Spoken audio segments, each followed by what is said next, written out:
Okay, we'll start in just a moment.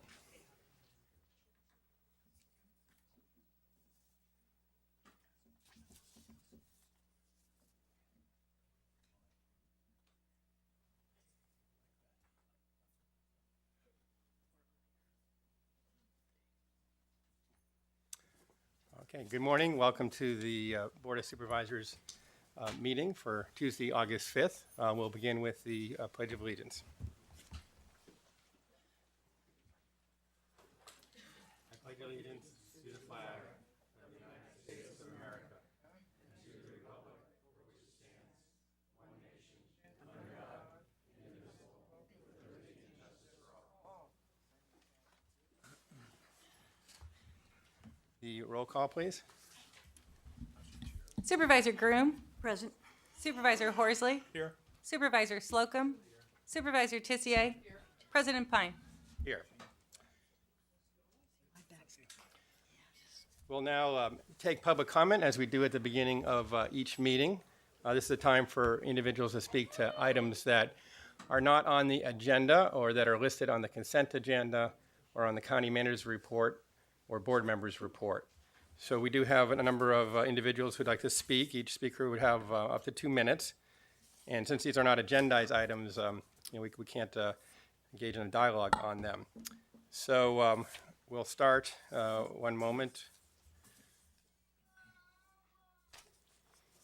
We'll start with Roger Medler.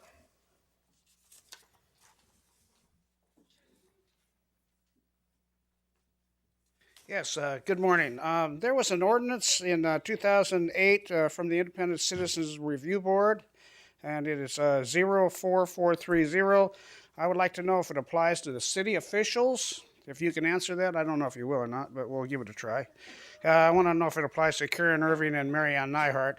And another thing I wanted to bring up was I attended the mental illness meeting in Pacifica, and glad that's going on. But I found it very boring, so I hope we can liven that up a little bit. I really don't care who you are and how long you've been doing nothing. We'll find out if you do something, then we'll remember you, and I will remember you, and so will the public. So an hour of introduction, I think we could cut that down a little bit. Thank you.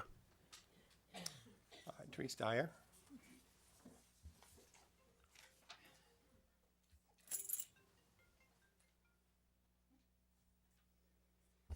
Good morning, Teresa Dyer, 1408 Crespi Drive, Pacifica, California. And this is also in regard to Ordinance 04430, adopted August 12, 2008, Independent Citizen Review Panel. There needs to be a drastic change in the judicial system, namely family court, criminal court, and small claims court. In small claims court, there are no transcripts and only the defendant can appeal the case. This happened to me when I won my case in small claims court, only for the defendant to appeal it in superior court. The judge never looked at my evidence, and it was overturned in his favor. Another time I took a contractor to court, and he committed perjury. The judge, instead of ruling in my favor, instructed me to get 2 letters from roofers that repaired my roof. And I was never notified by mail or phone of the next court date. So then I pursued to take the city of Pacifica to small claims court because they issued the permits after the job was done.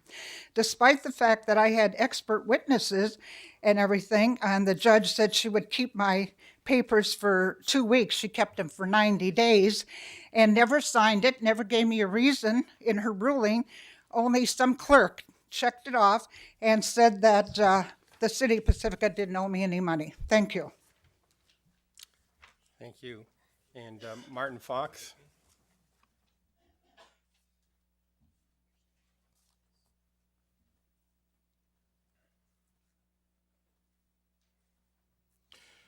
Good morning, President Pine, members of the board, my fellow veterans, Supervisor Slocum and Mr. Balpe, and County Council Mr. Byers. Thank you for your service to the county.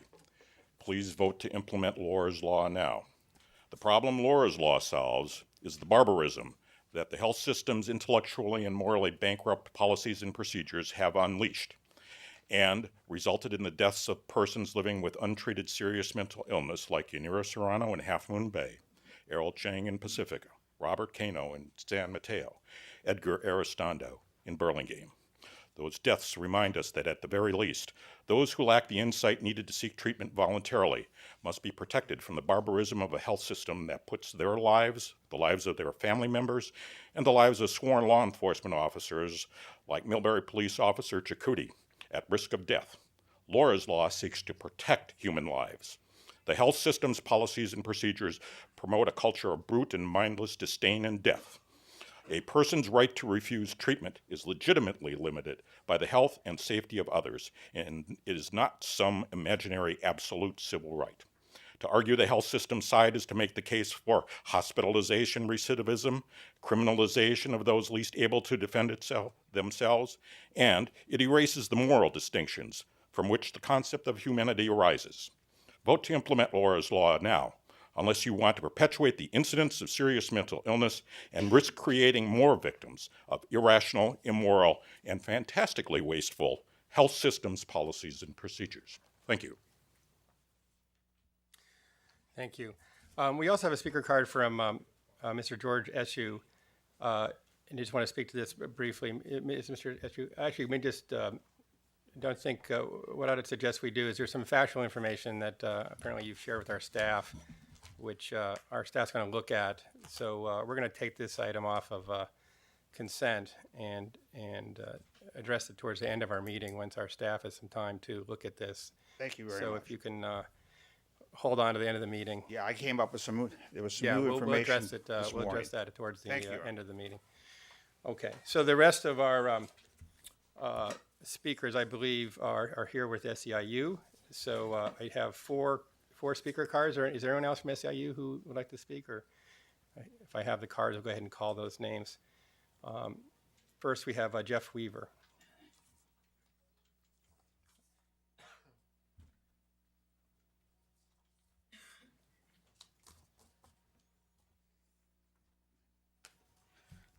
Good morning, Supervisors, Mr. Mulpey, Mr. Byers. My name is Jeff Weaver. I am an employee of San Mateo County and a proud member of SCIU Local 521. With the rising cost, living in San Mateo County has become impractical. My cohorts and I serve this fine community, but we are not afforded the opportunity to enjoy the fruits of our labor. The San Mateo Daily Journal recently reported the county rent is at an all-time high of $2,470. California minimum wage was recently increased to $9 an hour. That's the first increase since 2008. Simple math will tell you at $9 an hour, you have a difficult choice to choose between basic survival needs of food and water or shelter. So let's say you choose food and water. Then you become a statistic of San Mateo County. The homeless rate here has risen 12% since 2011. The county's health and HSA departments have reported in 2013 we have 2,281 homeless people. We are not Apple. We're not Google. We're not Facebook. We are San Mateo County. I am San Mateo County. You are San Mateo County. These people are San Mateo County. Our Shared Vision 2010 discussed affordable housing as part of our commitment and goals. Our Shared Vision 2025 talks about enriching the lives of the people in the community.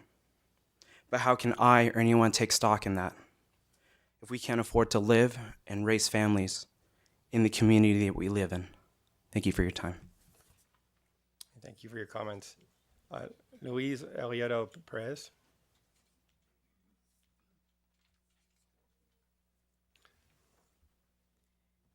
Good morning, President Pine, illustrious board, Mr. Malby, and County Council. I'm Luis Alito Perez. I have been a county employee for 20 years. I work at the hospital at San Mateo Medical Center. I've been a hospital coordinator for 20 years.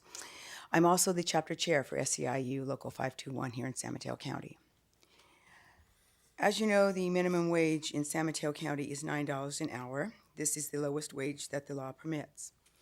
San Mateo County is a very expensive place to live in, and many of the county workers must live in other counties and are forced to commute because they cannot afford to live and work in this county. Women especially make less than their male counterparts. And women of ethnicity make even less than their Caucasian counterparts. Add to this, the cost of childcare for single working mothers is ever increasing. Right now, a single mom working full-time who makes less than $60,000 a year in this county would be paying close to $2,800 a month for child care alone on the county's own subsidized program. We need to work together to rebalance the obvious disparities in pay status so that working and living in San Mateo County is attainable for all. Please help us to close these gaps by understanding that a good place to start is by addressing income inequality. This will be a positive step towards benefiting not just the SEIU members, but by also the community as a whole. We ask you to work with us and other stakeholders to find solutions to this all-encompassing problem. I thank you. Thank you for your comments. Jessina Solario.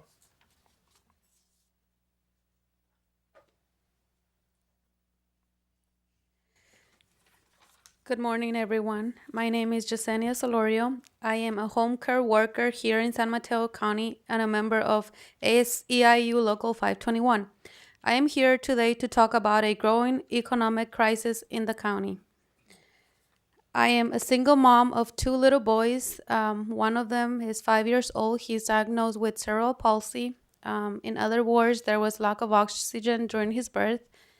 And the result is that he's not able to walk, talk, and depends on a feeding tube 100% for his meals. It has been a struggle during the last 5 years. Due to my son's condition, I am not able to work full-time. I have to attend many doctor's appointments and therapies throughout the week so he can get better. I am the sole provider for my son, and he needs me to be there to fight for his rights and benefits.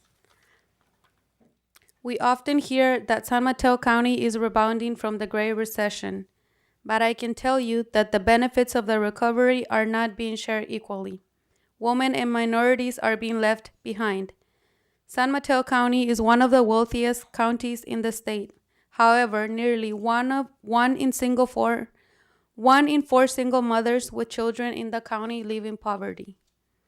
Minorities are also dealing with insecurity. Blacks and Latinos have seen their incomes fall since 2010, even though the overall economy has improved. It is no wonder that the poverty rate among these groups is roughly double that of the county as a whole. I am here with my co-workers and community to tell you that in an economic recovery that leaves behind women and minorities is not acceptable. We need to act now to ensure that the recovery benefits everyone. Thank you. Thank you for your comments. And Diana Reddy.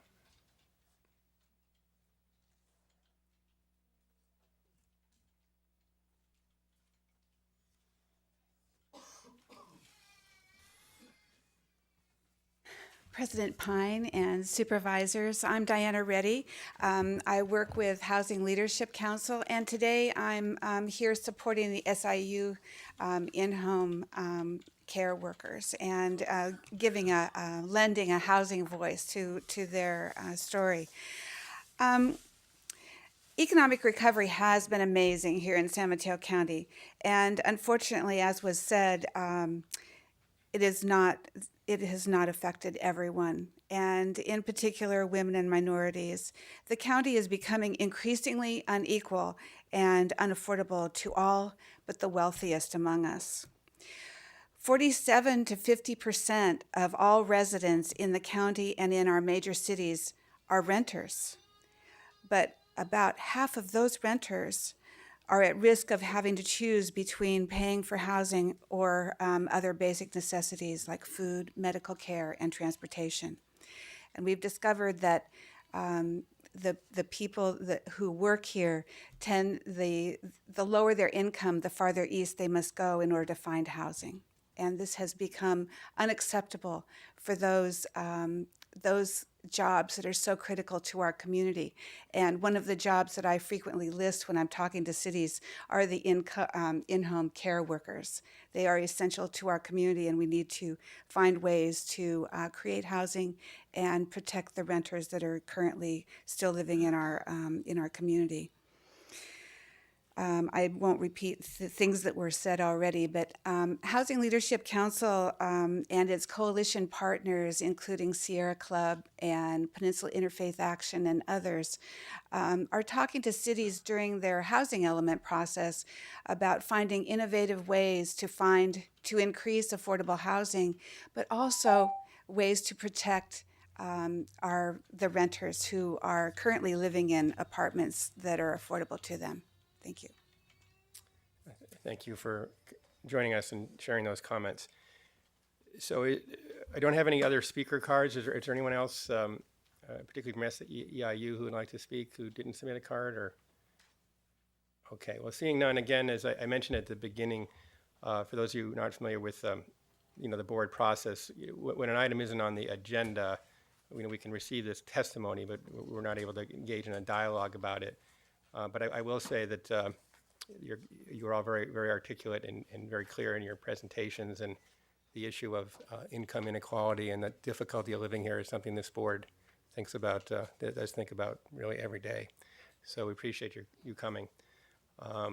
So we have no further cards, so we can move to set the agenda.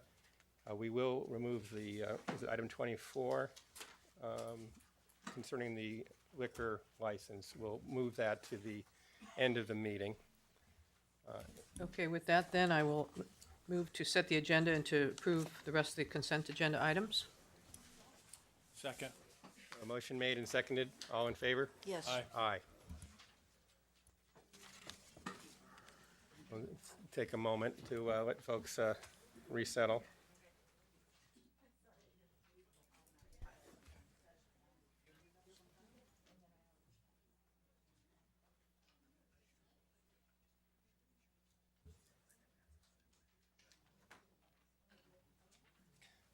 There's this last minute factual question that came up. George is now saying that it's the wrong census tracts. So they're doing the research.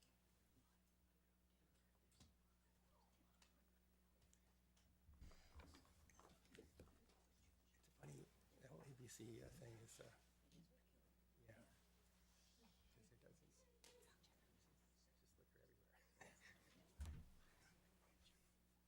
And as you know, as I understand it, as you go above 4, you got to get our permission,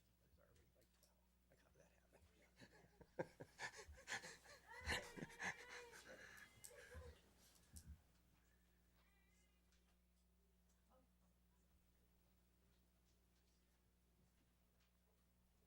did that happen? So you have a new car? Yes. Very nice. That's very nice. Yeah. Yeah, it's a perfect place to test it.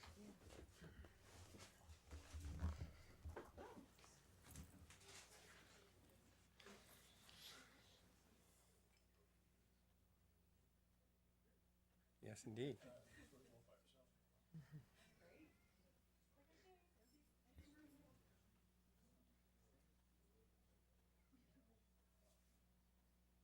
Okay, why don't we continue?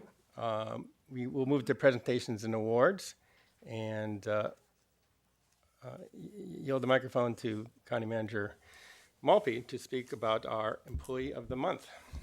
Mr. President, members of the board, it's indeed a pleasure and with great pride that I introduce to you our Employee of the Month for August 2014, Alicia Garcia. Alicia, please stand.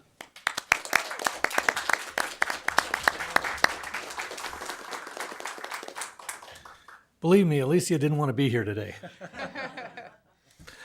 Alicia started working for the county in 2010 and joined our office in 2012. In that short time, she has worked hard to master all of the systems in the office and allowed for the smooth transition of workflow as well as innovation. She has become extremely knowledgeable about all of the operations of the office and is quick to share that knowledge and is extremely patient in the training of others, including the county manager.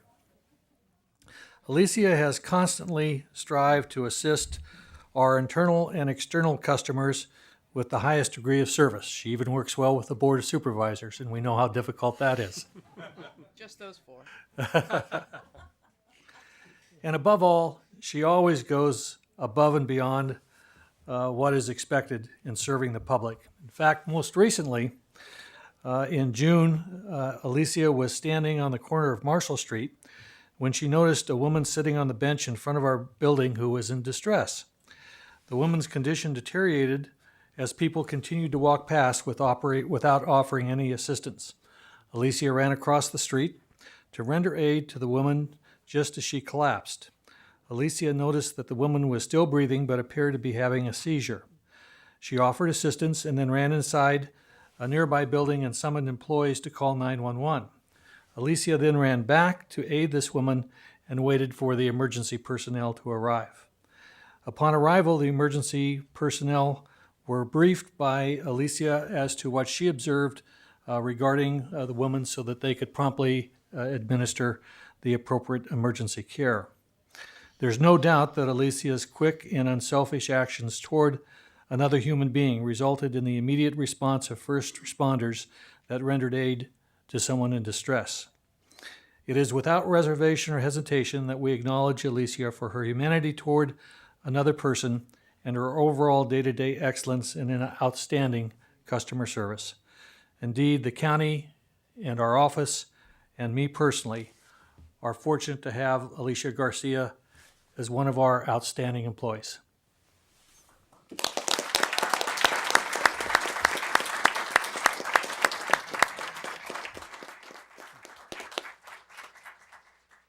We have a proclamation and some gifts for you, Alicia. So we'll come and grant those to you. And we could not be more excited and proud of the work that you've done for all of us. So maybe we all might want to just join Alicia for a moment.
Good morning, President Pine, honorable members of the board, Mr. Maltby, Mr. Byers. Thank you very much for this award. I am greatly honored to be recognized as Employee of the Month for San Mateo County. I'd like to thank our amazing leadership team, our county manager, John Maltby, and our deputy county managers, Reina Ferrales, Peggy Jensen, and Michael Callaghy. I truly admire their leadership, and they inspire me every day that I come to work to deliver outstanding customer service and be a good leader to our community. For me, I think personally one of the reasons why I'm so passionate about working for San Mateo County and delivering good service to our community is because growing up in the unincorporated community of North Fair Oaks, I was able to experience firsthand how the county is able to connect our community members with services and programs that have a direct impact on the lives of children and families. So I thank you again for this recognition, and I look forward to many more years of continued service to the county. Thanks again.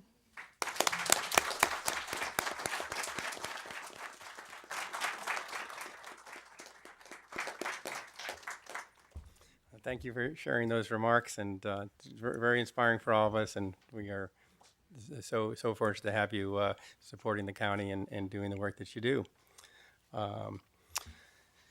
It's a great way to start a Tuesday morning, that's for sure. We will move on to our next presentation, which is the San Mateo County Food System Alliance update. Thank you, President Pine. It's really my pleasure to talk a bit about the Food Systems Alliance and give you an update on it. Really, for those of you who don't necessarily remember exactly what it is, but it's really a collaboration of farmers, fishermen, farmers markets managers, distributors, garden-based educators, residents, public health, environmental professionals seeking to promote and support a sustainable food system. And in this food system, what we really are looking for is equal access to local, healthy, affordable, culturally appropriate food. You know, there's such an emphasis on childhood obesity and health that this project is really extremely important to that. And I think, you know, if you look at the people who are involved in this, there's really an eclectic group of people from probation to health to farmers to fishermen to our agriculture commissioner, Fred Crowder, and to lead the effort actually to talk more about it is our own Dr. Scott Morrow. But I think we first have a short video. I think. Yeah. We do? We do. Actually, the video is one of our farmers, David Leah. He actually donated, or actually he's allowed the HEAL project, which is a school-based project where kids from all over the county come out and grow products that they actually harvest. And David is really an outstanding leader in the farm community, and he's really he's a real community-spirited person. So there he is, Brussels sprouts.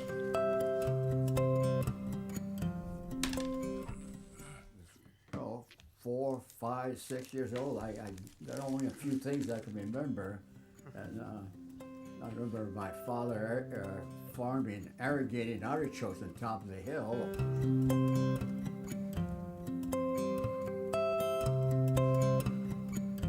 My grandmother actually knitted me a red sweater because I'd go out in the yard and I'd be running all over the place. I'd be in the chicken coop or in the rabbits. There used to be a creek that flowed underneath one of the farm labor housings that I'd always be under there, you know, in the creek. When he was in Europe, they had to leave because they didn't have no work, and they were very, very poor. My parents coming over, because in Italy, after World War I, my father says they couldn't make enough money to eat. And it says California was a place to go. Yeah, our main crop is Brussels sprouts. That's our main cash crop, and that's pretty much what makes the company go one way or the other. So it's a high-risk crop. It's a lot of money invested, and there's a lot to go wrong with it too. But we've got a lot of experience, and we've seen quite a bit. So we managed to get through it pretty good. So it's about 150 acres on the Brussels sprouts, and then the balance, the entire ranch is 200 acres. So the balance, 50 acres is cut up between English peas, fava beans, artichokes, and pea pumpkins. And so there's decent markets for those two, and it helps keep our workers working, a little bit more on a year-round basis. My grandfather and my father were always very good farmers, and we managed to work real hard and get through the tough years. I think that's very important because it's not that easy all the time. And so we've been very conservative as far as being farmers. When we have a good year, we save our money for the tough years too. So we've managed to hang in there a lot longer than maybe some of the other farmers in the area. Yeah, I looked at another field. They're better in another spot. I could move over there and pick some if you need some from there. Okay, all right. I'll call you in about 10 minutes. Let me give him a call, okay? All right, yeah, let me know. Otherwise, My father was earning $1 a day, In those days, you got $1 a day, but you did get board and room, and that was a big item. My mother, she was a cook. I don't know, about 10, 15 workers. They were all single people. She did the cooking, and instead of my father making $1, my mother making $1, it's $2 a day. That was pretty pretty good money in those days. Probably 10, 15 years ago, the majority of our product went to the frozen food industry, to Green Giant down in Watsonville, and they got frozen. But we've pretty much transitioned over to the fresh market now, and that's the way the consumer has pushed it too. The medical industry has come out and said, you know, you need to eat fresh.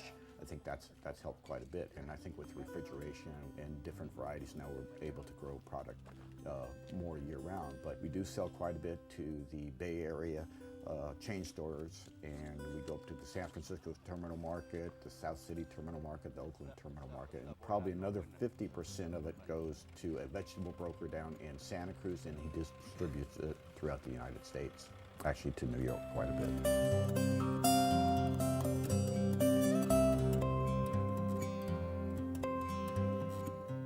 Here it is, I'm 89 years old, and I'm getting involved in buying a farm, you know. I said, but I said, I want the satisfaction of owning a piece of property. That's about it.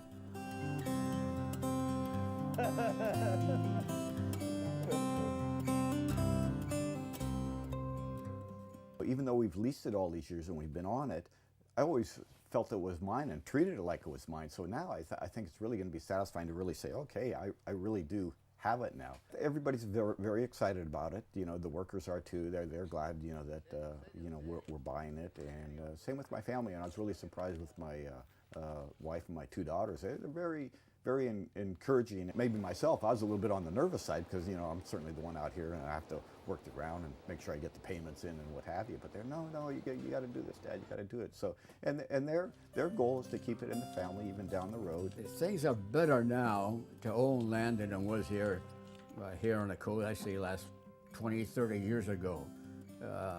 Look like agriculture is more accepted now.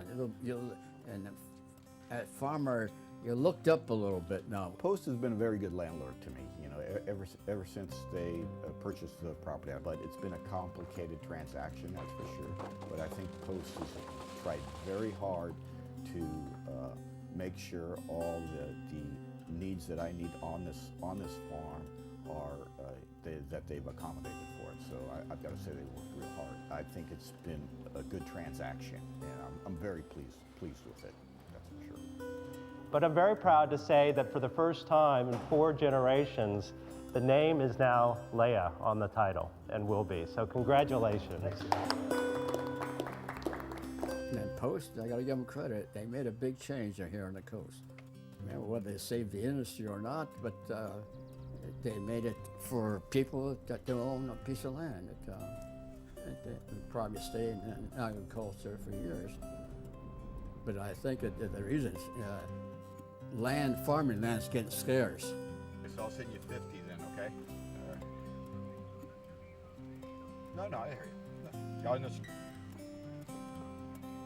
Yeah, but on the street you'd be able to move a few, you think? Now it's 100% theirs, and knowing that my great-grandfather came over from Italy and started this, and now there's still a piece of him there too. And I think it's just really special to be able to call it ours. And even when I go on vacation to different places, some beautiful places, I tell you, I can't wait to get home because this is really a nice area to be able to farm and work out here. Is something I really appreciate.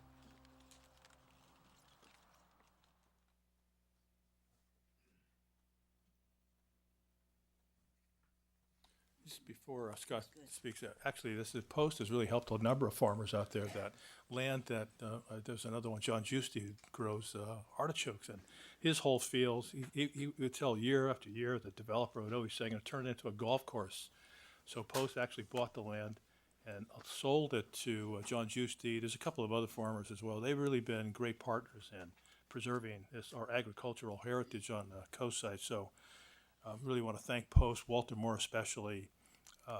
They've been really fantastic partners with our ag community. So with that, Dr. Scott Morrow. Thank you.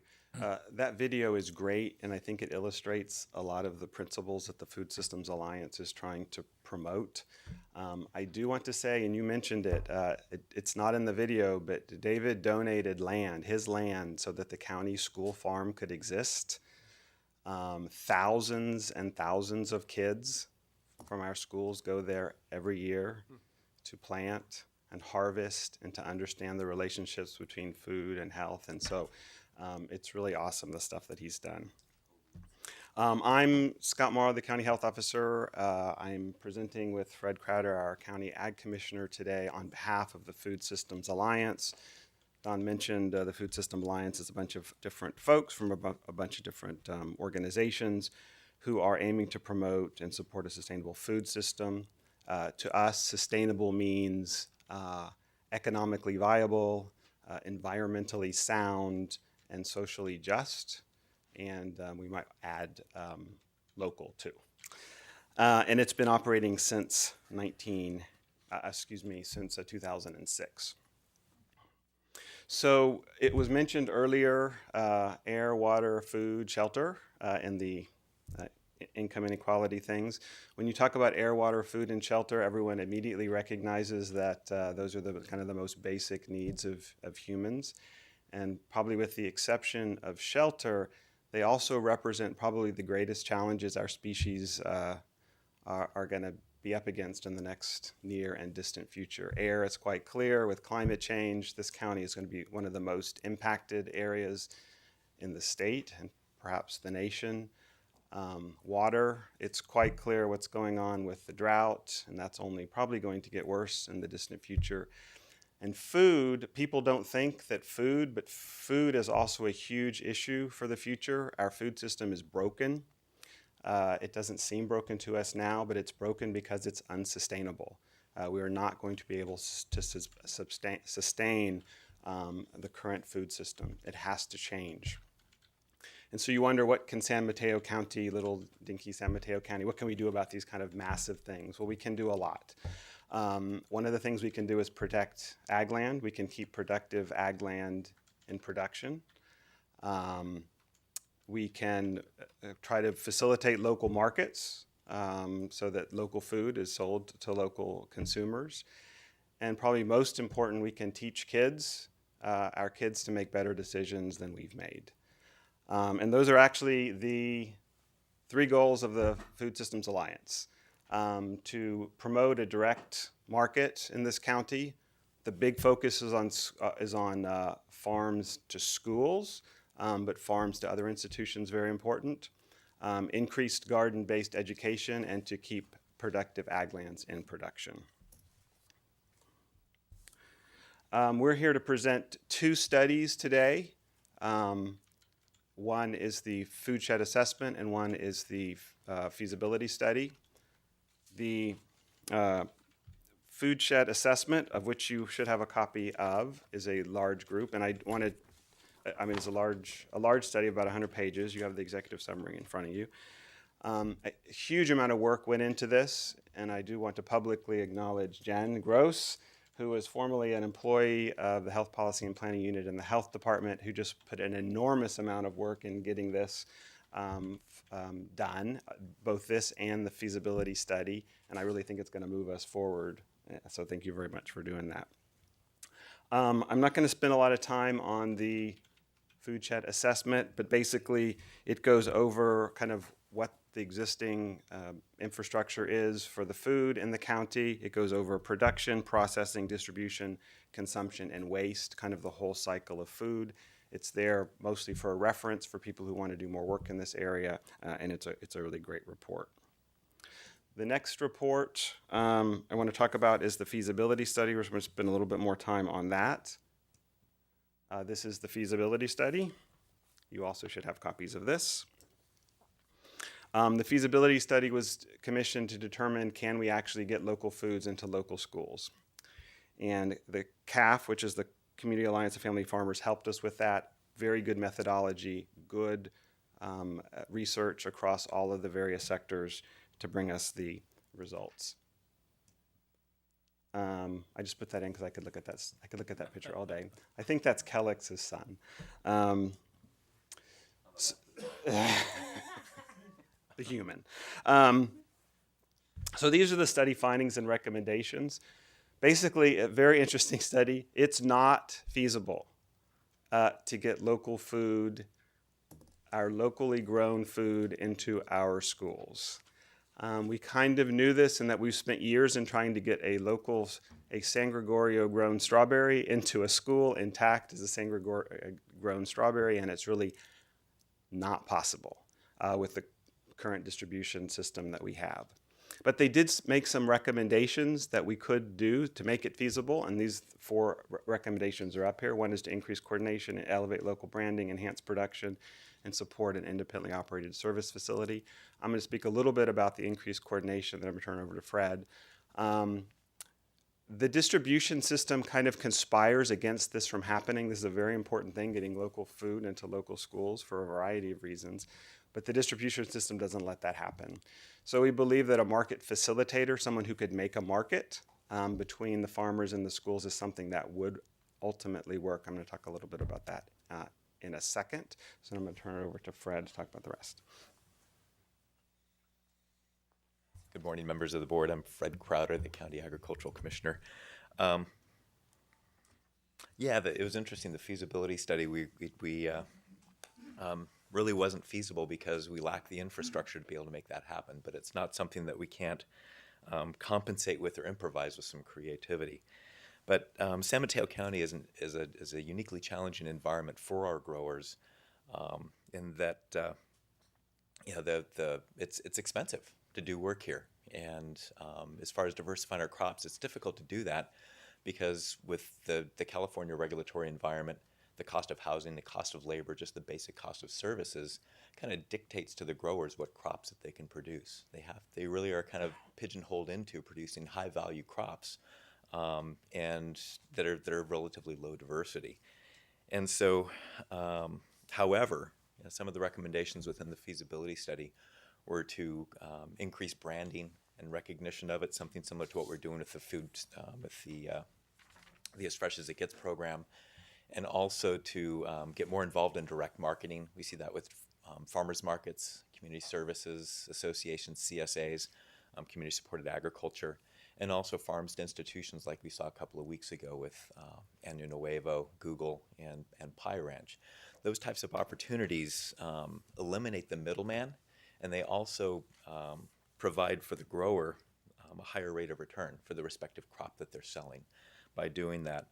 And so by having those types of direct sales, farms to institutions, farmers markets, even farms to schools, hopefully it allows the growers, the return would allow the growers to produce lower value crops such as carrots, potatoes, those types of things, and also crops that potentially might have be less resource intensive. So those types of things won't turn our industry around, but they will certainly benefit some of our industry sectors and certainly some of our growers within the community. So additionally, if we value agriculture and want to retain it as a community partner, we need to be cognizant of agriculture when we consider our planning process and our policy making. That's if we want to ensure that agriculture is an ongoing component of our agricultural community. So some of the things that you have done to address these things is the As Fresh as It Gets program that has been funded again last year and this year, and also the agricultural ombudsman. These are very good starts to address some of these issues, and I thank you for your support on those. So anyway, I encourage you to review some of the report itself and consider some of the recommendations. And though the conclusions of the study did not forward the existing state of our knowledge, they do document and provide some insights into the state of our agricultural economy, as well as provide direction into next steps.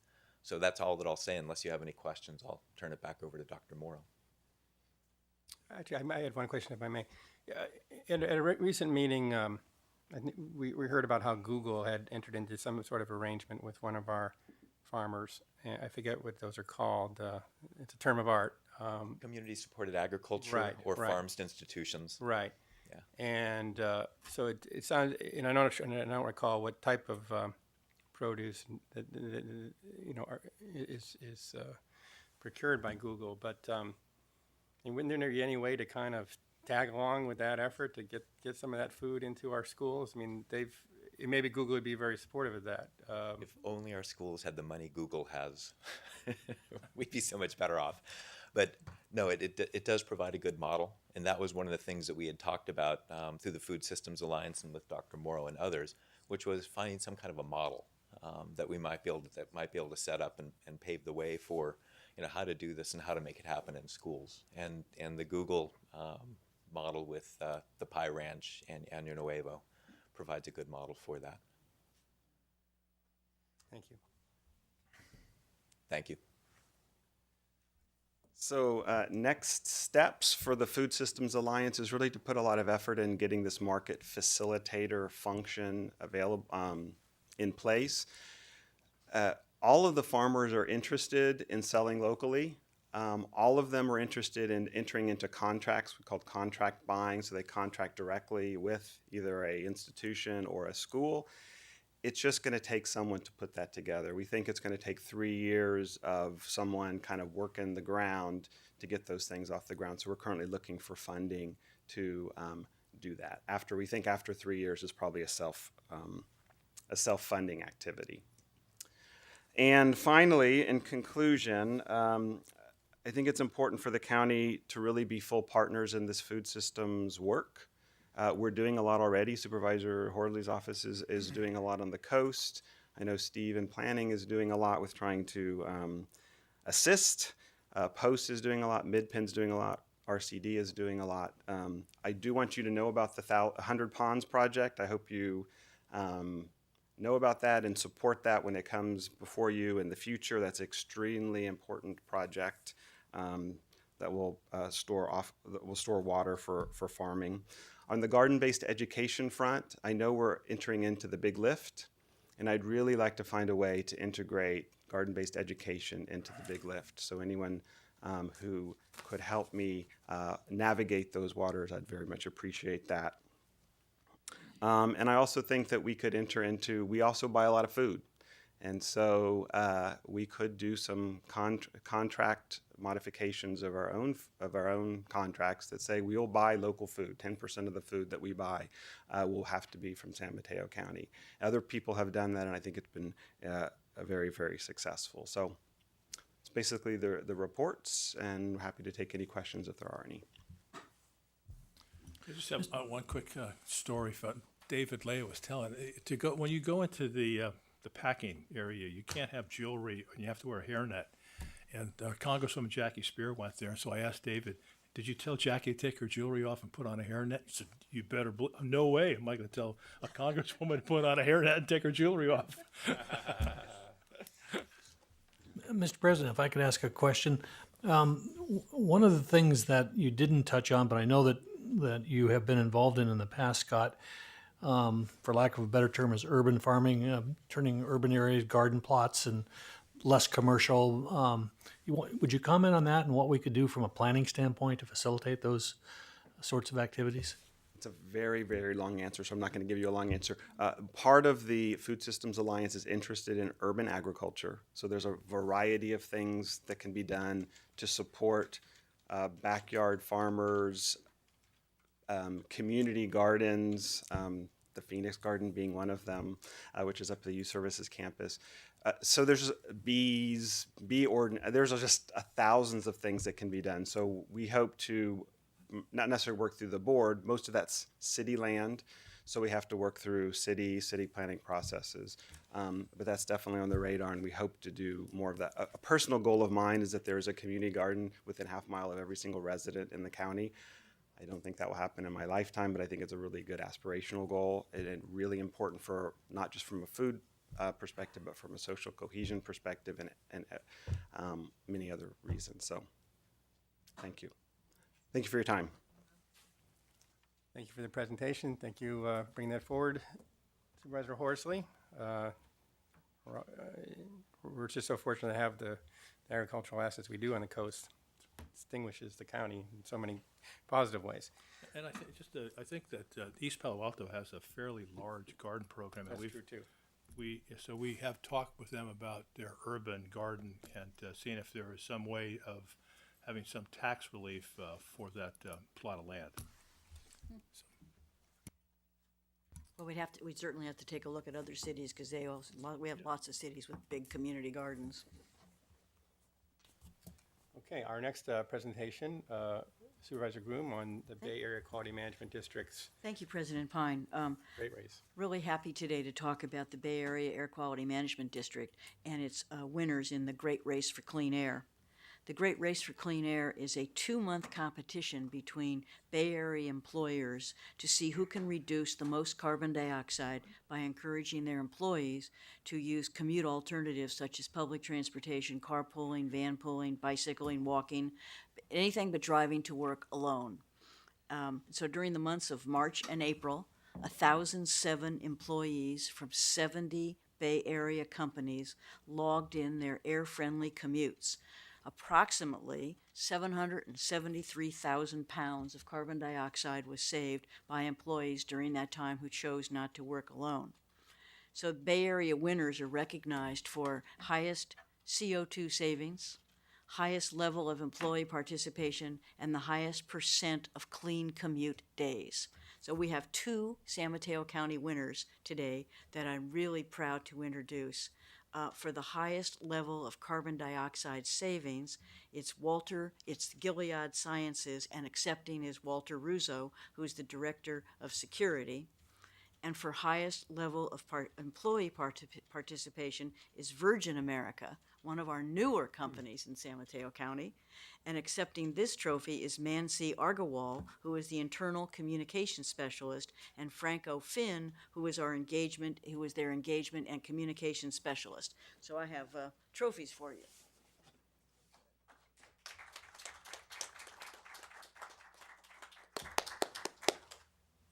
And I neglected to introduce Stephanie Anderson, who coordinates all of this.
Yeah. Well, thank you very much. Good morning, everybody. It's an honor, and we're very thankful. Especially, we're celebrating our 7th anniversary at Virgin America this coming August 8th. So it's hard to believe that we've only been around for 7 years, and we're that little airline that could, and has certainly made a huge impact. And we try to make a huge impact and increase our greening and sustainability efforts.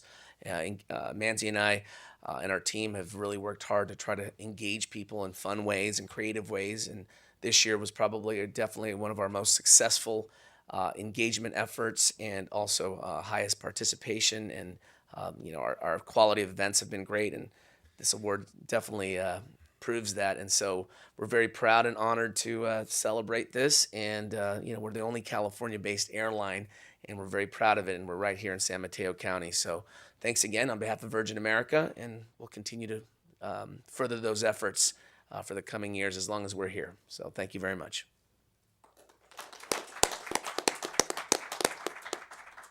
Walter Russo with Gilead Sciences. Thank you very much, Board, for taking time out of your busy schedule to recognize. On behalf of Gilead Sciences, we're very honored to receive this award, but I think more importantly, Gilead would like to thank the organizations that put this on.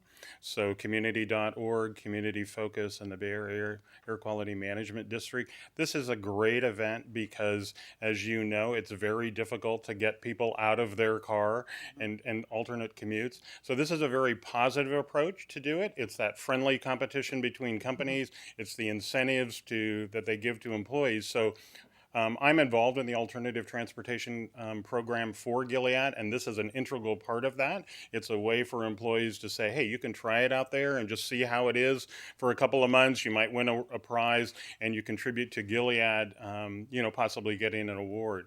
We are very honored. The program has been going for 4 years, and Gilead has won 4 awards. But I can tell you we're not resting on our laurels. My team is already planning for 2015 lessons learned from this, so we're going to go out and even get more Gilead employees for the coming event. So thank you very much for supporting this. We really appreciate it, and it is a great event. Thank you.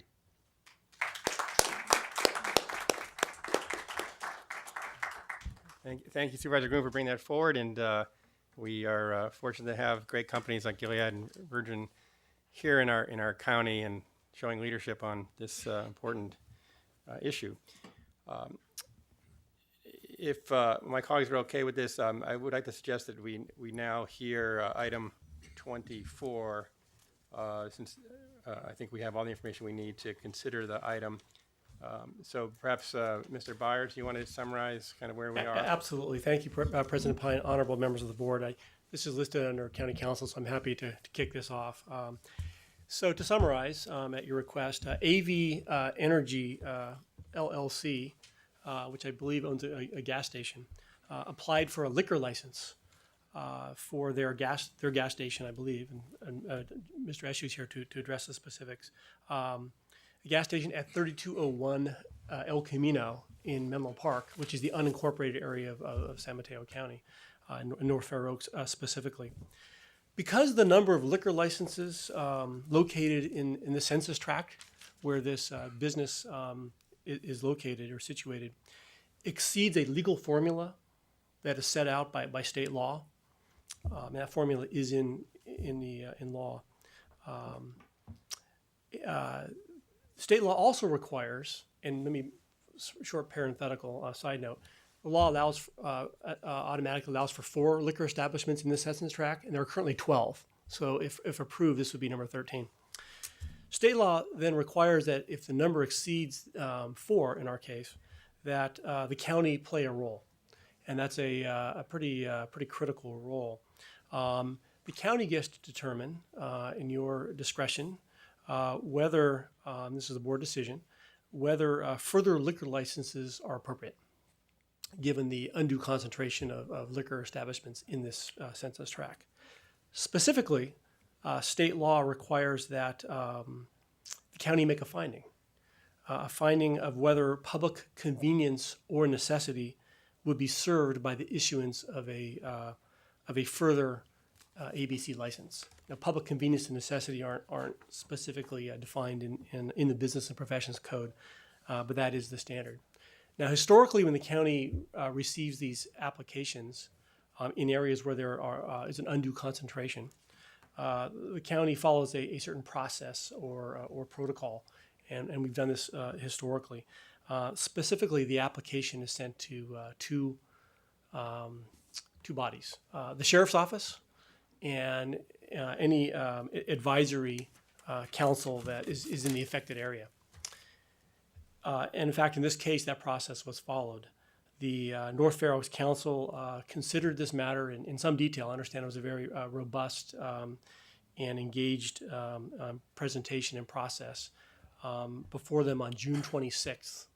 And the council, after much consideration and presentation, voted to deny or recommend denial of the application, as they were concerned specifically about 2 things: the volume of liquor establishments in the vicinity that are already present. That's number 1, and number 2, concerns about further impact on crime by having an additional access to liquor in that area.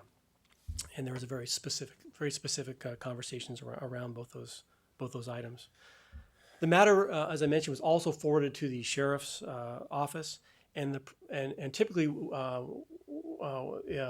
we get the opinion of the patrol lieutenant for that's kind of has jurisdiction over the area, where the establishment is to be situated.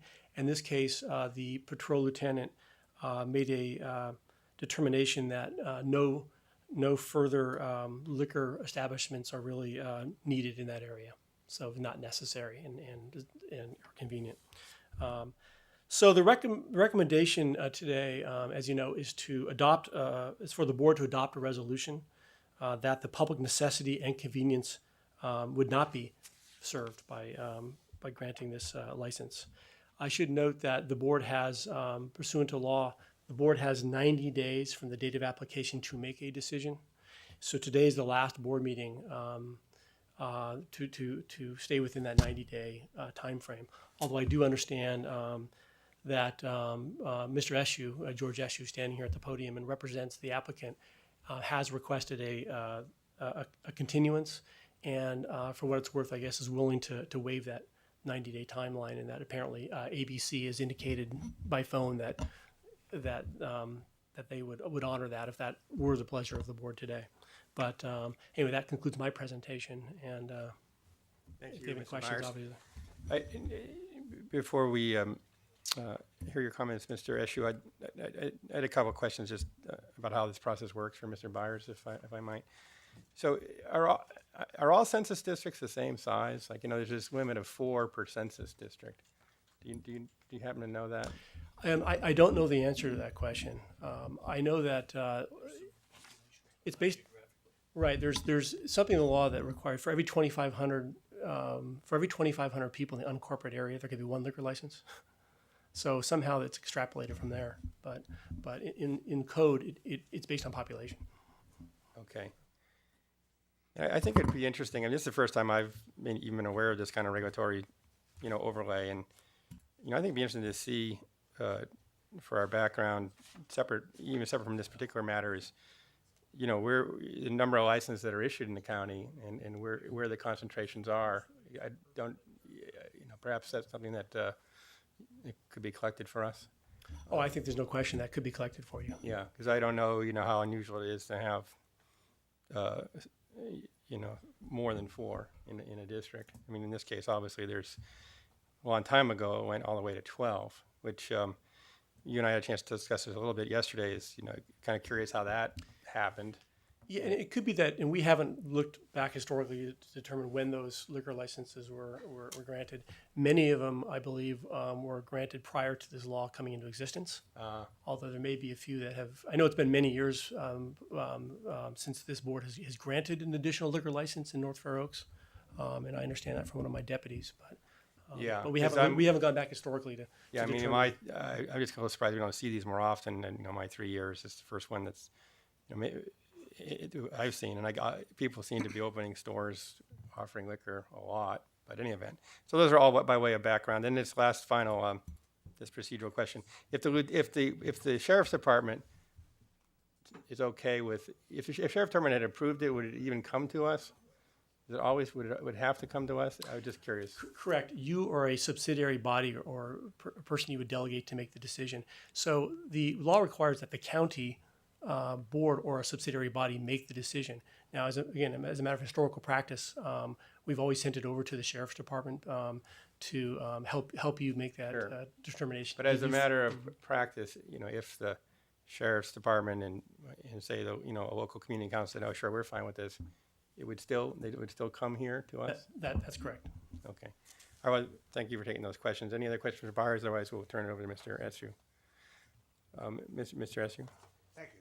Let me give everybody a little folder here which shows the location station and also pictures of what this facility looks like. Also, I want to make some comments on it. Initially, I was requested to continue this, and I'll explain why. So we contacted ABC. ABC tells us that the Census Bureau that this property is located in is not Fair Oaks, but is in Menlo Park. And there's a conflict and I understand, I agree with County Council that this board is the one that makes the decision, but the wrong subordinate agency made the recommendation because it's not Fair Oaks, but it's in the Menlo Park Census Bureau. So that's what the problem is. And what I recommended, so we can get this matter cleared up, I was willing, and my client is here. We've agreed. We even sent an email to ABC after my conversation with County Counsel, Mr. Niblin, and myself, that they would honor the fact that we're waiving the 90-day rule. And we would waive the 90-day rule so we could clarify that issue. That's a big issue, because if the recommendation is based on the wrong criteria, namely the fact that the Fair Oaks Council made the recommendation, then I think the whole decision would be flawed. Also, when you look at the, I gave you the map, and if you look at the map, the location of the station is on the corner of El Camino and Fifth Avenue. And if you look at that location is almost in Atherton. It's across the street from Atherton. There's another provision in the Business and Professions Code that said if you're within 100 feet of another location, another census district, that should be taken into account. The Atherton Census District has nothing in there.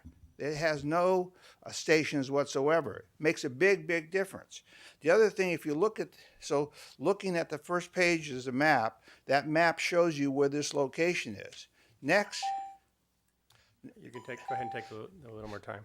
Okay, can I finish? It'll take me 2 more minutes. The next point is with respect to the sheriff. I spoke to the sheriff himself, and he was going to take another look at the picture. That, again, would require some time, and he's going to make an investigation. I would represent that I spoke to Sheriff Greg Monks, and he indicated he was going to do some further investigation because, again, I spoke to him about the fact that where this location is, it's really not in the crime area or the potential crime area that they were concerned about. It's not down there on Middlefield and Fair Oaks. It's in a location that really is, there's Chavez Market, there's Bonsai Restaurant, and a couple of other businesses in this little triangle that's out there. Finally, when you look at the pictures, the reason I brought the pictures, the inside of this facility, it's 1,885 square feet.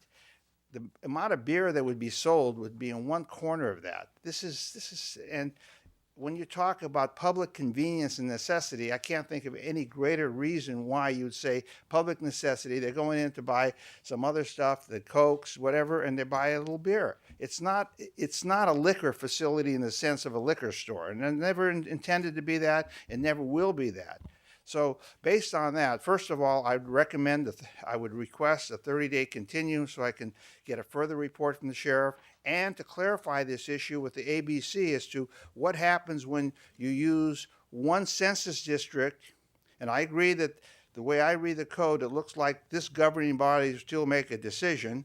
And if it's not the right census district, we're transferring. We're not getting a new license. We're transferring an existing license from within the county to this county location. Really important point. So we're not changing anything in the county. The county has the same number of licenses. In fact, what we've done is we have taken a license where the use was more liquor oriented and put it in a facility where liquor is incidental to the main purpose of this convenience store. So I would request, number one, a continuance. We would waive the 90-day rule. I've already sent an email, I can give you copies of that, to the ABC saying if this body continues it for 90 days, we'll waive the 90-day rule. I've also, and I think I've spoken to county council or one of the other county council, and I think that the 90-day rule would not be applicable at all. And that gives us a time to clarify the issue of the census district, whether the Fair Oaks even has any jurisdiction to hear this matter, number one. Number two, it would give me time to have the sheriff take a real look at this, because this is such a completely different situation. If anything, we've improved that corridor. Anyone that's gone by that station will see that. Okay, thank you for your comments. I'll also answer questions if any questions. Right. Maybe we can start with Mr. Byers. Yeah, why don't I respond to at least a couple of Mr. Eshu's points. First, let's be clear. I mean, the Business and Professions Code makes it the local governing body of the area in which the applicant premises are located to be the decision-making body. So there's no question that this establishment is in your jurisdiction. All right, so let's just be very clear about it. The fact that you have an advisory body that serves you is, I would assume you would conclude as a bonus, because first of all, they're a recommendation-only body, not a decision-making body, and that's a very important point that needs to be made. They make recommendations to you.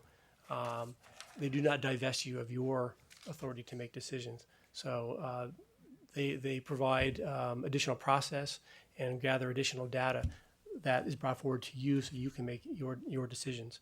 That's number one. Number two, after Mr. Eshu mentioned to me yesterday that he had talked to the sheriff, I also then had a conversation with Sheriff Monks late yesterday afternoon, and he made it clear to me that he's not going to be taking any formal position contrary to what's represented in today's memo, which is a position that we were able to receive from the patrol lieutenant who patrols that area. So he's not going to be taking a contrary formal position. Well, he has less concerns about gas stations as establishments per se. He believes there are enough liquor establishments in this area and will not be taking a contrary position. Can I respond on the code section? Because there's a conflict. I agree with counsel. There are 23958.4A subparagraph 3 sets up what the reporting district is. And they have the ABC has set up districts. Then 23958.4B2, which counsel speaks of, says this governing body makes a decision. There's a direct conflict between those two sections in this specific case, because what the ABC has done is they've set up a district that is in Menlo Park. They've set up a Menlo Park district, and at the same time, this governing body is supposed to will ultimately make the decision. What I'm saying is a Fair Oaks decision recommendation should not even be considered because it's not part of that consensus district, and that's specifically in the code section. I've gone over this code back and forth, and there's a direct conflict between those two sections. Secondly, I agree. The sheriff said he doesn't have a position on this. That's fine. That means that there's no opposition to it. If he's not favorable, there's no opposition. That's fine. But this location here is really independent of Fair Oaks, and it should be independent of Fair Oaks. So you look at it, it's independent of Fair Oaks. Just because it happens to be that little sliver at the edge, it's really more Atherton and Menlo Park than it is Fair Oaks. And the license is coming from one county location to another county location. Okay. Simple transfer. Okay, so we may have some questions. I do think it's been established, I don't think there's any dispute to the fact that this governing board is empowered to make the decision in the matter. So. And one last, we were able to confirm that this morning with ABC. I had one of my chief deputies contact ABC, and they made it very clear that they agree with that determination. So there's really no confusion here from their point of view. Right. So we may have some questions for you, Mr. Essu, and then we can decide whether what action to take. I just make a couple of comments that there are North Fair Oaks does in fact include areas that are in the sphere of influence of both Redwood City and Menlo Park. So the North Fair Oaks Council does in fact represent that area. It is not, if you told Atherton that it was part of Atherton, I think they would dispute that. And it is, like for example, St. Anthony's Church is actually, the address is Menlo Park, but it is clearly part of North Fair Oaks. So that whole area is part of North Fair Oaks. So it's, I don't, and also this particular area, this is an area where it used to be an area, I haven't been there recently, but there's an area where there are lots of day workers. Is that not still the case? Or they pretty much all moved? That thing has been cleaned up, number one. Number there's two, still some. we have a security system that's beyond anything that's ever been installed. We have tremendous amount of cameras. We've done a lot of things to clean this, make this thing up as a model station. This is and that's important. And the security system that we have, that's part of this system, is really important. But the most important thing is what we have when you go in there, and that's why I show you pictures. We have basically, you'll have one little column of beer, and that's it. The rest of it is not. It's not a per se liquor establishment. And what we've done is taken a license where we had a per se liquor establishment in the county, in effect reducing the amount of liquor that's sold with that same license. That's what our position is. Okay. Any further comments, Mr. Horsley? Mr. Slocum? Thank you. Thank you. Thank you, Mr. President. County Council, Mr. Byers, I'm a little confused. Could you help clarify? If it, in fact, is in the Menlo Park census tract, or a census tract connected to Menlo Park, it seemed like you said that wasn't relevant, that we would still make the decision. And Mr. Eshu was saying that I guess it would go to Menlo Park. Correct. That is his position, although we were able to exchange notes prior to this item coming up, and I don't think he disagrees with my reading of the law, which is pretty unambiguous and is confirmed by the ABC. And the statute says very plainly, if the local governing body of the area in which the applicant premises are located, okay, determines within 90 days of notification of a completed application that public convenience or necessity would be served by the issuance.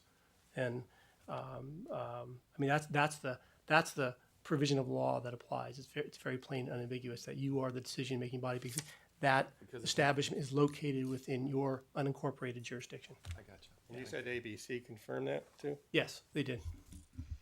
Well, what I'm saying is that the census district is Menlo Park, and what they're doing is relying on Fair Oaks the Fair Oaks Council to make a comment on that. And it's not that clear. I've read the code section over twice, and it said the jurisdiction where the premise is located.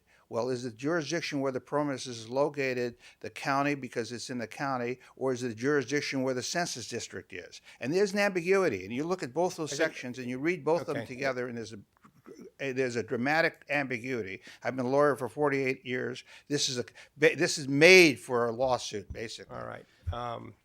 Are there, I just want to make a comment. I think our role right here is to determine whether there's a public convenience or necessity for it being located. And I guess my answer to that is no, it isn't. And I'm not going to do the 30-day continuance. I think it's very clear to me anyway. I don't know about the rest of the board, but I don't think this is necessary. Whether North Fair Oaks, you could take them out of the picture. The patrol lieutenant indicates that it's not necessary and that there's already a lot of alcoholic establishments in the area in general, and it's our role to determine if this is a good thing to do. And from my perspective, I don't believe it is. I mean, you can argue all day, you can file a lawsuit, but I'm going to make a motion to adopt the resolution that's here and the recommendation that's here before us. Okay, so we have a motion. Second. A motion and a second. So before we take a vote, are there any further comments that the board would like to make? Yeah, I just wanted to talk about for just a moment the North Fair Oaks Community Council. And I understand that we're not bound by their recommendations to the board as they're an advisory group. But I just know they've struggled with this issue and with a lot of other issues related to North Fair Oaks and the changing character of that area. And I feel very strongly about following their position on this, and I know they deliberated, asked questions, and Mr. Eshu was there and had a chance to speak and answer questions and engage with the council. But I feel strongly that they're there to advise this board. They voted no, so I'm inclined to follow their recommendation. Okay. Then I think we're prepared to, we've got a motion and a second, all in favor, and that motion is to, again, to support the. We need a roll call on this, Mr. Byers? Not technically, you're certainly welcome to, but so what we're looking at here is an adoption of a resolution determining that public convenience or necessity would not be served by the issuance of this permit. Correct. Okay. Okay, so that motion has been made and seconded. All in favor? Aye. Aye. So that passes unanimously. Thank you. Okay.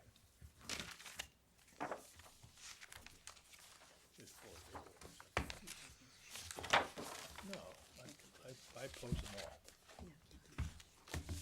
them Okay, we're now going to move to a series of directors' reports. We'll start with Mr. Porter for both for Department of Public Works and capital projects.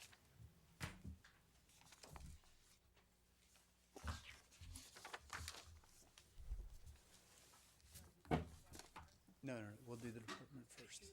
Yeah. Thank you, President Pine, members of the board, Mr. Maltby, and Mr. Byers. It's my pleasure today to present the performance report for the Department of Public Works. This presentation will focus on the department itself, and we'll have a separate presentation after this about the capital improvement program. So let's kick this right off. The Department of Public Works essentially acts as your design, construction, and maintenance branch of the county. Our job is to take care of public infrastructure. We do that through 4 divisions. Our first is roads and vehicle and equipment maintenance. They take care of all the roads, the storm drains, and our fleet. The other group is our civil engineering group that includes utilities and resource protection. That group designs a lot of the civil projects that we do, as well as manages consultants. Our utility group manages 10 sewer districts, 2 water districts, dozens of lighting districts, and 3 flood control zones. Our resource protection group consists of mainly biologists that work on a lot of the permitting issues that come up throughout the department. We also house our solid waste group in that section. They're the ones that manage our franchise agreements, as well as our Energy Watch program. So we do a lot of work countywide on energy and greenhouse gas reduction. That occurs through that section. Our other division is facilities, which includes health and hospitals. That group is the folks you see in the blue uniforms out in the buildings, maintaining those buildings, and making sure that everything is running up to par. We also manage capital improvements out of that division. Again, as I mentioned, that will be discussed separately. And finally, we have an airports and administration division. That group handles day-to-day operations of the San Carlos Airport and the Half Moon Bay Airport, as well as performs the administrative function of the department. And as you can imagine, we do a lot of contracting work. So that group is kept busy on a continuous basis working on that. Our first performance measure deals with our roads and the quality of our roads.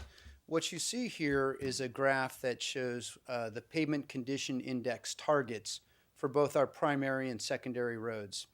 Our target is to make sure that for primary roads, 85% of those roads have a PCI, or a pavement condition index, of 55 or greater. And on the secondary roads, that the PCI is 80% or greater. The reason why that is important is twofold. One, your board has adopted that standard that we're required to follow as a minimum. But secondly, that's tied to our maintenance of effort for receiving gas tax from the state. So it's very important to us that we meet those goals. What this trend is showing you is some of the issues that we've seen with the gas tax and the Great Recession. During the Great Recession, there were a couple of programs that helped us do a lot of paving. One was the Prop B measure that the state passed that provided a lot of funding for roads projects. That was primarily destined for our primary roads and to some extent the secondary roads. The other issue that came up during that was the federal stimulus program. We were able to get some stimulus money and pave the roads. So that's why the primary roads are holding fairly steady. The secondary roads really have done well due to an extensive chip seal program that our department has undertaken. That program is done in-house by our roads crews. We do have a contractor that spreads oil, but our folks are out there doing that work, and it's had positive impacts on our road condition. What we're concerned about and what we'll continue to report on is the impact of the gas tax decline over time. What we're seeing is with the advent of higher fuel-efficient cars and electric vehicles, we're receiving less gas tax over time. So this is that death spiral. I like to think of this like the smoking tax. You know, people are driving more fuel-efficient cars. They're driving electric cars. Good stuff. But it's not doing us much good on road funding. So I know the County Engineers Group statewide is looking at different ways to collect revenue to maintain our road system. So we'll continue to report on this. This is a big issue for us. The next measure has to do with county facility electrical use. Your board has approved an energy master plan that the department is implementing right now. And as you can see, it's been fairly successful. That plan has directed the department to reduce our energy and particularly electrical consumption by 25% from a base year of 2010-11. So what we have shown here is our target. If you straight line out 10 years, 25%, that's 2.5% reduction per year. The 2013-14 target has that kind of straight line decline in energy usage. And as you can see, the work that we've done has really paid off. A lot of that work has to do with the retrofits we've done on the lighting systems. But in particular, we were able to do a controls upgrade project in the McGuire Jail, which is a 24/7 facility, and as you can imagine, that uses a lot of energy, as well as implementing the building management systems in our major buildings. That has allowed us to track in real time how our systems are performing and optimize those for both the comfort of the tenants as well as energy reduction. Looking forward, we will be implementing some photovoltaic projects at the Medical Center, at the East Palo Alto Government Center, and up at the Elections Building at Tower Road. So we should continue to see energy reduction as we move forward. The next measure has to do with essentially the quality or condition of our buildings. We measure that based on a facility condition index, or we call it FICUS. You'll hear FICUS a lot. A very good building has a FICUS rating of less than 5%, or there's less than 5% of preventive maintenance work needed on those buildings. As you can see, this measure provides a percentage of buildings in our portfolio that meet that good condition, or having a FICUS rating of less than 5%. Now, what I would like to point out here is you saw a big increase in 2013-14. That was when Circle Star hit our FICUS portfolio. Now Circle Star is gone. So we're going to continue to track our FICUS rating, but you will probably notice in the future that that progression that we're seeing decline a bit. The good news is we've updated our FICUS program. We're in the process now of having a consultant go through all our buildings and reassessing those buildings. So we'll have a new list of projects coming up, and we'll be able to continue to make progress in that area. The next measure deals with our fleet maintenance. The goal or the benchmark that we have here is a national standard used by auto repair professionals for the amount of preventive maintenance that should be done on vehicles. Roughly half of the work that you're doing on vehicles should be preventive maintenance. If it dips below that, you're basically fixing your cars when they break down. You can see that a couple years ago, we were doing a substantial amount of preventive maintenance, and that's declining. We believe that that is due to our aging fleet. However, we are implementing a reservation system that's nearly complete, and we have installed GPS in vehicles for participating departments. What that's going to allow us to do is to essentially right-size our fleet and remove some of the older vehicles and the less used vehicles that we don't necessarily need at this time. So we're expecting to see that measure improve, but it is at a point where we're paying particular attention at that measure. The next measure that we are reporting on has to do with garbage disposal rates per person in the county. This is compliance with AB 939, or the requirement to divert 50% of your waste from a landfill. As you can see, we're doing a very good job. The target that is shown there is the directive from the state. So that changes on a yearly basis. But that steep decline you're seeing is really a result of what happened at Shoreline and the implementation of that MRF, or the Material Recovery Facility. When the SBWMA and the 10 cities and the unincorporated county and West Bay Sanitary went to single stream recycling, we really saw numbers jump up. I'll point out that this includes the entire unincorporated county. So that includes Montara, Moss Beach, all of our coastal communities. They are a fraction of the number of customers that are on the Bayside, though. So we're seeing great trending on that end. And that is very advantageous to the county because the state is now recommending 75% diversion. And what we've seen with state recommendations is they begin by recommending and then they require. So we're trending towards hitting that target. So that's a very good measure that we have. The next measure has to do with sewer maintenance. This is very important to us because when sewer systems go wrong, it's a terrible thing. So what we have here is a graph that shows the amount of preventive maintenance that we're doing on our sewer system. The 75% target is based on historic standards. Now you're seeing from those trends a decline in the amount of preventive maintenance we're doing. And what that means is we're spending more and more time responding to emergencies. That's an indication to us that our system is aging and needs to be worked on more and have more replacement projects. We are bringing a couple of projects online. We're just completing some work up in the Highlands area that has a 75-year-old system and it was in need of replacement. So we're doing work up there, and we're also next year going to be bringing online some work up in Burlingame Hills. So we've specifically targeted the lines that need the most help. Those will be done, and that should help us get back on trend for more preventive maintenance and less emergency work. This chart shows a summary of our budget. As you can see, our total requirements are reducing from 13-14 to 14-15.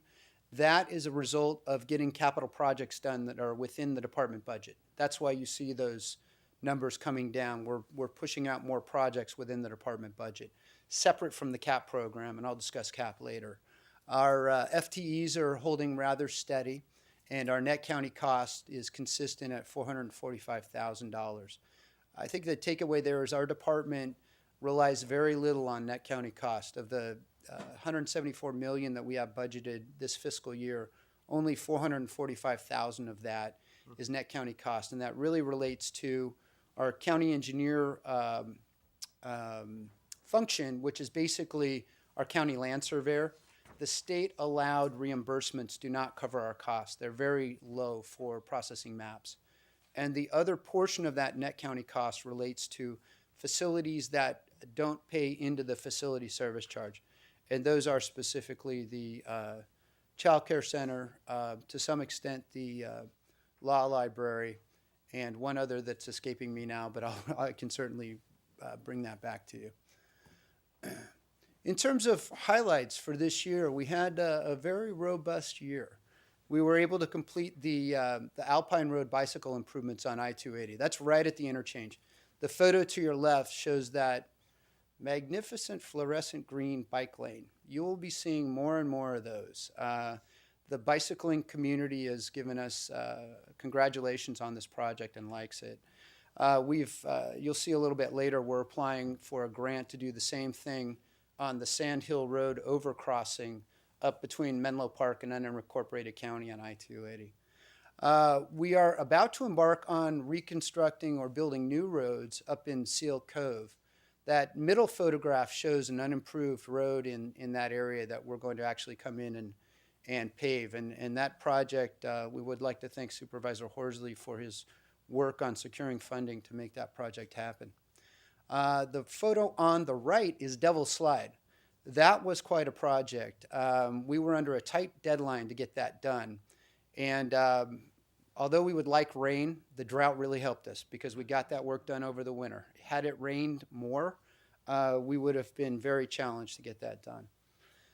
We've also been able to, I'd already mentioned the Crystal Springs County Sand District improvements. That's up in the Highlands. We also hired a biologist, and the reason why that's significant is for us to permit road projects or any project in the rural areas, we have to go through a very detailed CEQA process because there's red-legged frogs and San Francisco garter snake habitat out there. So by adding that biologist, we're able to push out more projects, and it's really helped us deliver and get our road work done a lot quicker. We also were able to install electric vehicle charging stations. There's one in the motor pool over here next to County Office Building 1, and there's one up at Tower Road. And when I get to next year, we'll talk a little bit about more what's coming. Well, let me talk about it now. We're going to install 9 more of these electric charging stations splattered throughout the county campuses. We want to put them in areas where we have the most vehicles. So you'll be seeing more electric vehicle charging stations coming to a county near you, which is us. The fleet reservation system and GPS systems are nearly complete. We'll have that complete by the end of the fiscal year. Our construction services group is more highly productive. And by more highly productive, that is a unit within DPW that is essentially a little construction company that's full cost recovery. We've had a challenge being able to get enough work to keep cost recovery in balance. But as we come out of that recession, we're seeing more and more demand for our services. So construction services is back in the green, which is very good. We are refreshing our FICUS database. That's that Facility Condition Index system that's going on right now. It'll be finished by the end of this fiscal year. And we've completed a lot of the energy-focused retrofits, and that was reflected by the performance measures that I showed you on energy consumption. So that's been very advantageous to us and is a direct result of implementing the Energy Master Plan. We also had our first annual San Carlos Airport Day, which was very well attended and is something that we're going to continue as we move forward. It's a great way to let the community see our airports, understand what they do, and hopefully get some folks energized and charged up about aviation. Oops, went a little too fast. So coming up, this is what we're going to be doing as we move forward. The Crystal Springs Dam Bridge Replacement Project. This has been this is a legacy project. We're going to get this done, though. We are here. The reason why this has been delayed is SFPUC is completing transmission main work in that vicinity. They're using the north parking lot as a laydown area. We need that area for our laydown area, but we're also bringing the height of that bridge up 7 feet. And to do that, you have to actually bring the abutments up 7 feet and do a lot of earthwork in that area. So we need to have access to that. SFPUC has assured me that they will be out of that area by September. So hopefully that project will be going. Unfortunately, that gets us into the dead of winter. So you will probably not see work on that started until we see better weather, but that's coming up. Incorporation of low impact development features. This is directly related to the next bullet item, which is the municipal regional permit. The Department of Public Works, as well as Planning and Building and Environmental Health, are required to comply with the municipal regional water permit that's issued by the San Francisco Regional Water Quality Control Board. As we've moved from permit to permit, the requirements have gotten more and more restrictive. And what low impact development is basically treating stormwater with vegetation primarily, but other methods, to try to remove pollutants before that water hits the ocean or the bay. So we will be implementing more projects such as that. We have one that's coming up, a pilot project that's associated with our ASBS, or Area of Special Biological Significance, out in Montera. And the idea is to try to treat or clean the water before it enters the ocean so that we maintain or improve the ecosystem. Colma Creek Flood Control Channel Long-Term Permit Maintenance Permit. This is a big deal to us because every time we go into that channel, we have to get a permit from the regional board and several other agencies to go in and remove sediment or work on features of the channel. That is a time-consuming process. It takes between 6 and 18 months to get a permit from all the agencies. What we're doing is getting long-term maintenance permits from the affected agencies over a 5 to 10 year period, depending upon what we can achieve from those agencies, that'll allow us to be more responsive to get in there and be able to clean out sediments and maintain that channel. Finally, we have a project in Burlingame Hills that I talked about to improve the sewer system. So I'm almost done. We're getting there. Our final priorities have to do with what we see here. We are going to achieve EPA Energy Star rating for 5 of our buildings. We currently have 3 buildings that are energy rated. The picture you see there is the Hall of Justice. We just got that Energy Star rated in 2013. Our other building is County Office Building Number 2, which is an Energy Star building, as well as the EPA Government Center. The two buildings that we will be improving are the Elections Building and the Ag Weights and Measures Building. So those will be coming online in 2015. We are also looking at securing grants to reconfigure the transient aircraft parking area. That's at San Carlos Airport. The next program is a really neat program. We're kicking off the Recycle Works volunteer program, and it says expansion, but it's a reworking of our, I like to call it the worm program, but it was an organics program. But what we're doing is we're setting up a series of classes for volunteers to train them in not only recycling and reuse in the solid waste area, but also energy reduction, water conservation. And when these volunteers complete this program, they're given a certificate, but then they are required to spend volunteer time for the county. So this will help us be more present at events such as the San Mateo County Fair, the Fair Oaks Festival, and other community events. We go to a lot of farmers markets, but it's a way for us to be able to provide more outreach to the community and also train folks. It's a great program. Finally, construction services succession planning. We are in the midst of a retirement process in that group, as well as a lot of public works. This one, though, construction services does have a lot of folks that are entering retirement age. So we want to make sure that we've got a good group of folks coming up that will be able to continue the good work that they do. And that concludes my presentation. I'd be happy to take any questions you might have. Thank you, Mr. Porter. Questions, I comments? do have a question on your utilities section. Could you talk a little bit about CSA 7? I know there's about a half a dozen municipal water districts on the south coast that are struggling with water right now, and I know CSA 7 is. Can you talk a bit about what you're doing for that utility district? Certainly, through the president. CSA 7 is a small water district up in the La Honda area. It's got about 70 connections. We draw water out of a surface water creek. This is the third year of a drought, and we're seeing the water level decline.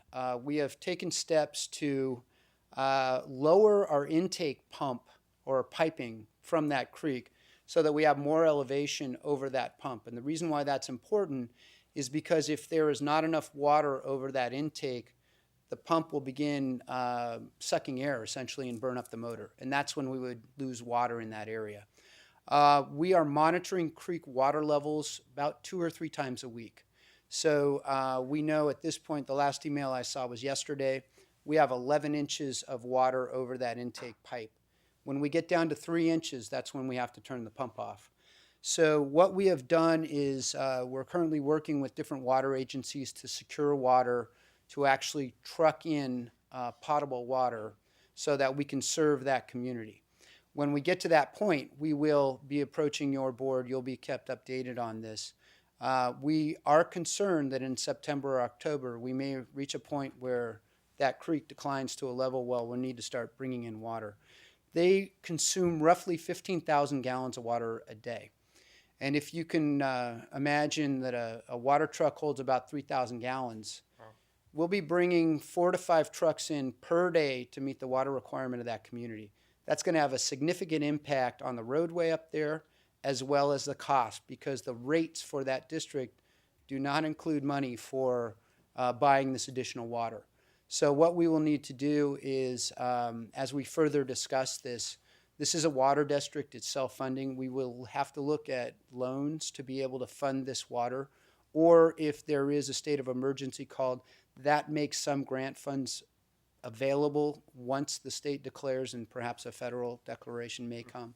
But we will have a need to finance that water up front before we get grants. So that's what we're doing. We're continually monitoring that. I know there's almost weekly meetings with OES on this issue. And OES says that about 20 individual homeowners with wells have called them and said that their wells have dried up, in essence. And as I understand it, if there's a proclamation of emergency, there is some responsibility on the part of the county, or is there some responsibility on the part of the county for individuals who are on their own wells? And the second part of the question is that, like I said, it's about a half a dozen of these other little water agencies like Lomamar Mutual, for example. Do we have any responsibility for any of those, or is there, or who has responsibility for trucking and water? So through the president, I would defer that question to environmental health. They actually issue the permits for the individual water users. In the case of these smaller water districts, there's a few of them out there. Those are primarily permitted by the state. Some are permitted by the county. That's outside the realm of public works, so I don't have detailed information on that, but we can certainly get that to you. Okay, We can report back. thanks. You're welcome.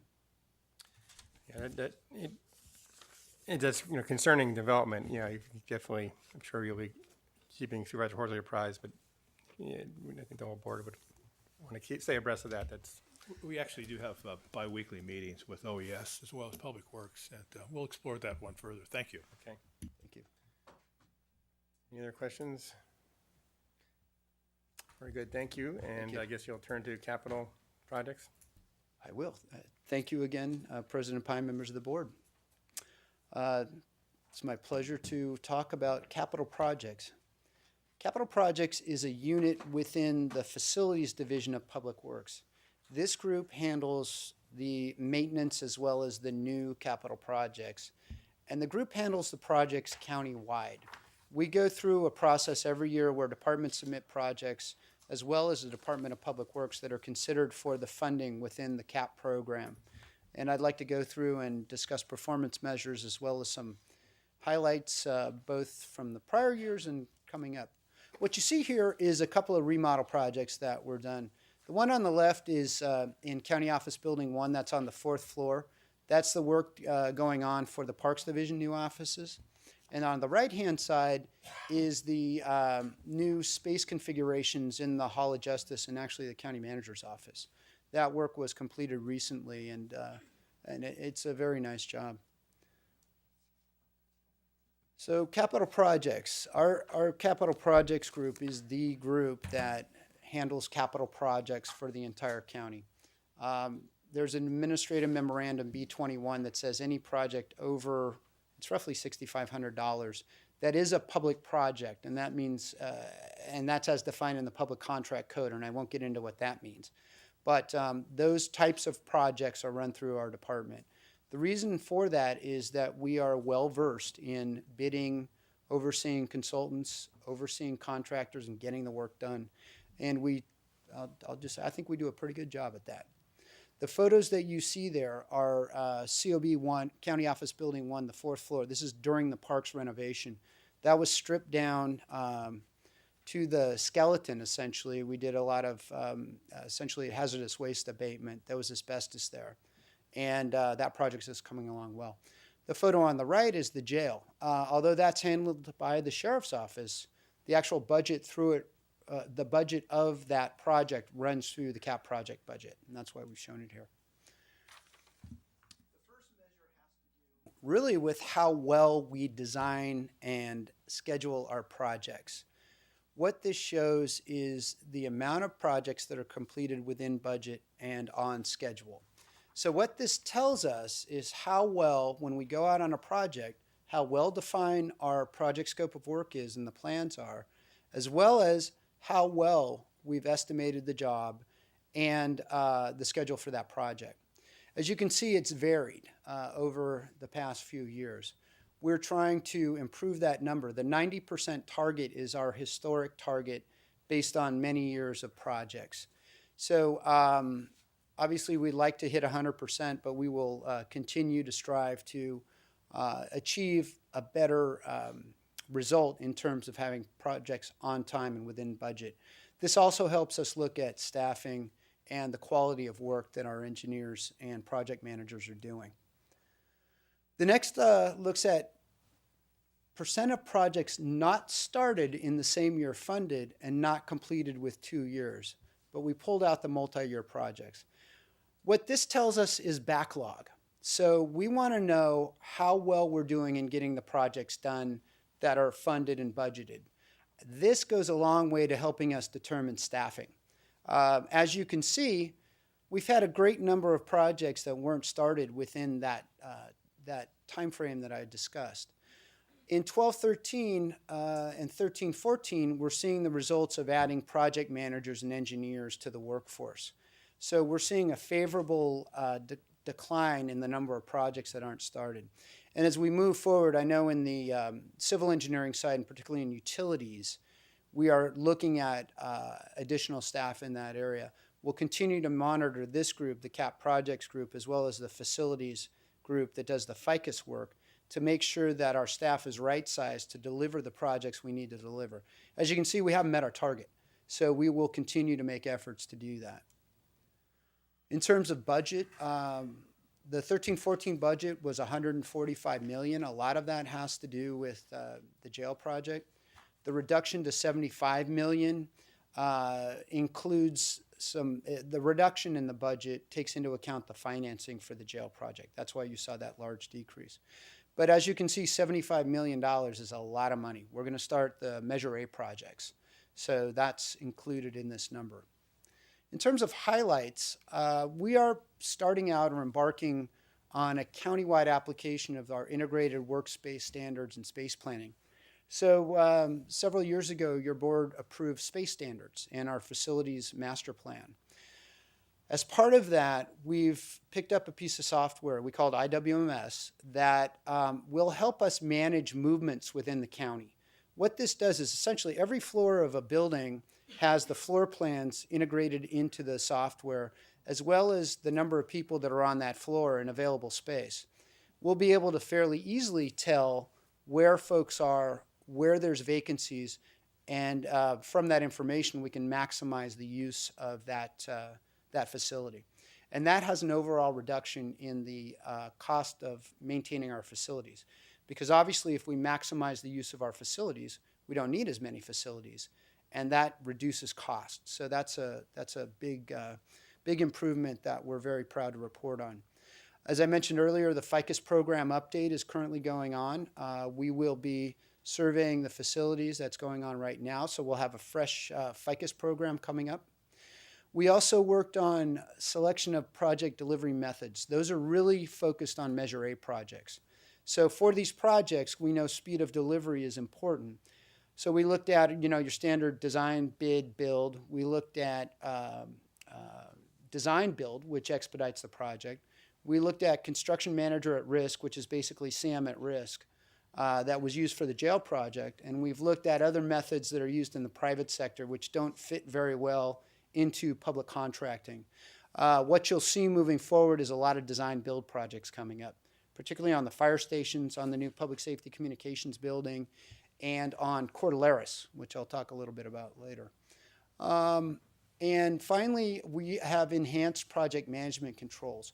This relates a lot to the IWMS work.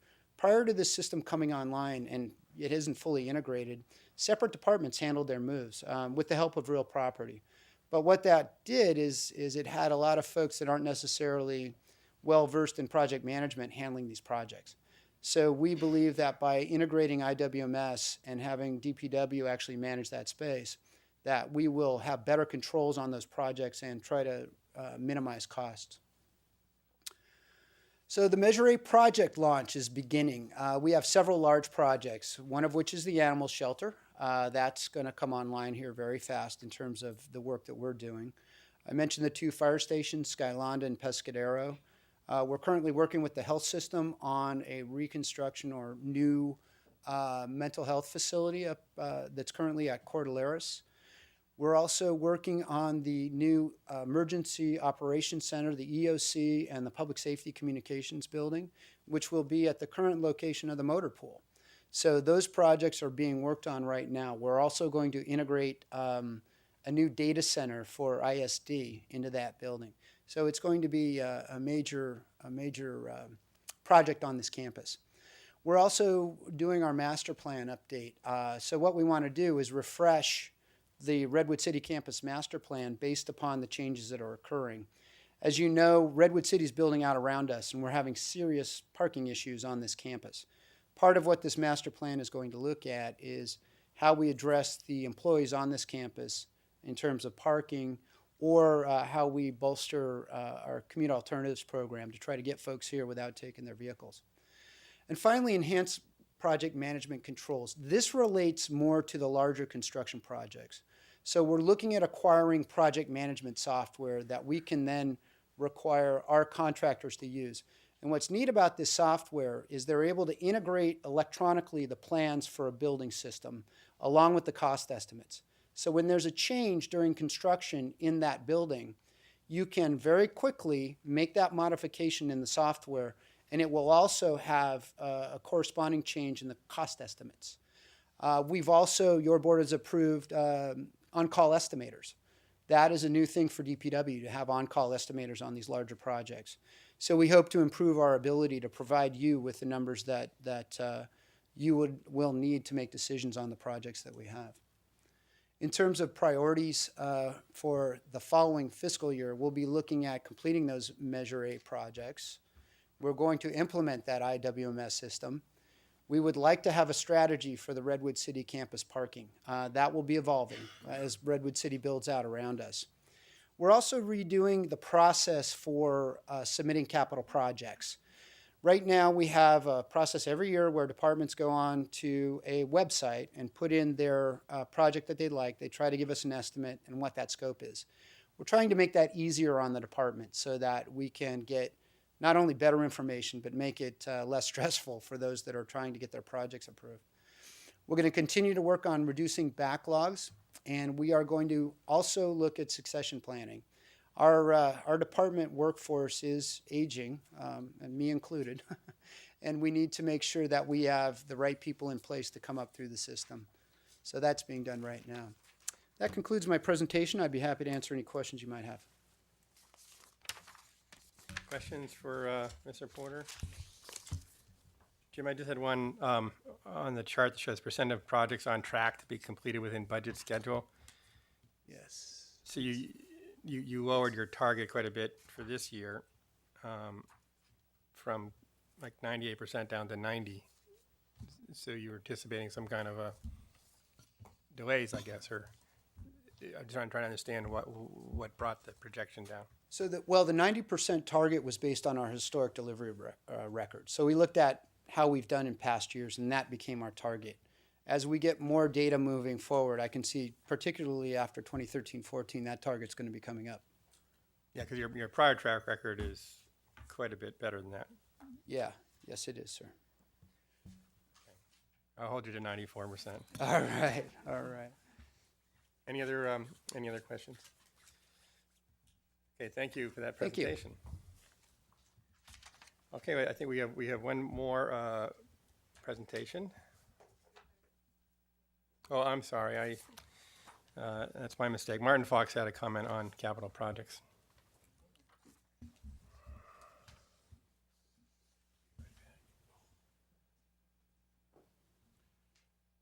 Good morning again, Honorable President Pine, members of the board. The Cordilleras Mental Health Facility project is truly a fiscal year 2013-15 highlight that deserves special recognition.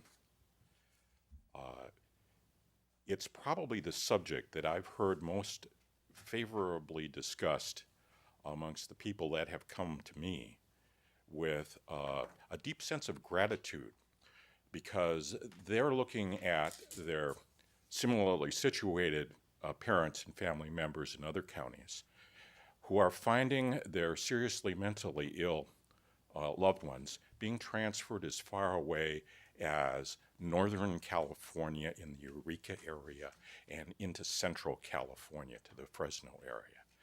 So this is how serious mental illness has effects far beyond the boundaries of San Mateo County and into actually the treatment and recovery.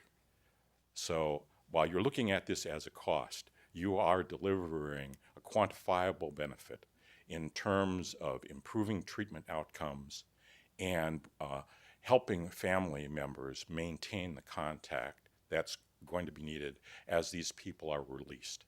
And for that, I thank you very much. Thank you for your comments. Mr. President, I just might also comment on Cordilleras.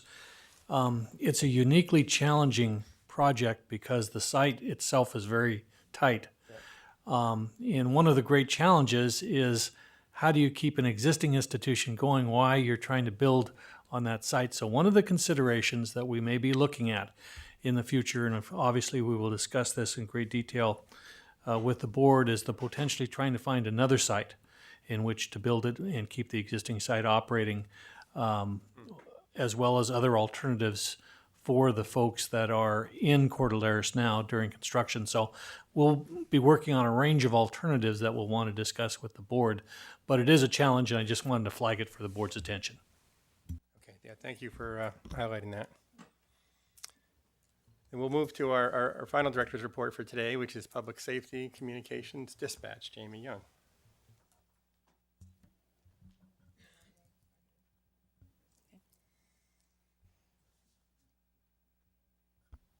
Good morning. Seems like a long time since I've been up here, but if you ever need any help clearing the chambers, I'm happy to help you out here. It's a little lonely up here. President Pine, honorable members of the board, Mr. Malpe, Mr. Byers, good morning. I'm pleased to give you the performance report for Public Safety Communications. As you know, we dispatch 911 police, fire, and medical services countywide. We do that by making quick and decisive decisions in order to prioritize our responses to and allocate our equipment to the public and to the public safety agencies that we serve. We have 3 measures to give to you today. The first one is our benchmark measure, and that is that'll conclude my presentation. No. The first one is our benchmark measure, which is a legacy measure. This is high priority 911 calls that we process with varying time increments because each discipline, police, fire, and medical, have different standards. So we will continue to measure this. This has been reported to the board for at least the past 10 years, and we're going to continue that measure to ensure that we're delivering calls that are processed within the standard period of time to our customers. The next one is our outcome measure, and this is another legacy measure, which is our customer service measure. And this is a residual from our CARE survey. I think that we've been reporting CARE survey data for the past 12 years. We're going to be looking at revamping our survey to the public and to our customers and look at how we can continually improve our customer service. That's very important to us. And it is a major focus in the dispatch center for the next year. So we'll be looking at continuing our service to the public and our customers as being good to excellent in the upcoming years. And then our efficiency is very much correlated to the call processing standard earlier, but this is also a benchmark that'll be a bit new for us, which is processing 911 calls. And once they enter the dispatch center and they ring into the center, we answer those within 10 seconds. That's actually exceeding the national standard, which is answering them within 20 seconds. So we're going to be overachievers here and see how we can process those calls quickly, because 20 sounds a lot longer than 10. So we're going to move forward with that.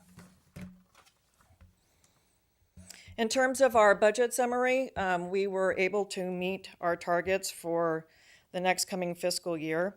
Our increases are scheduled salary and benefit increases.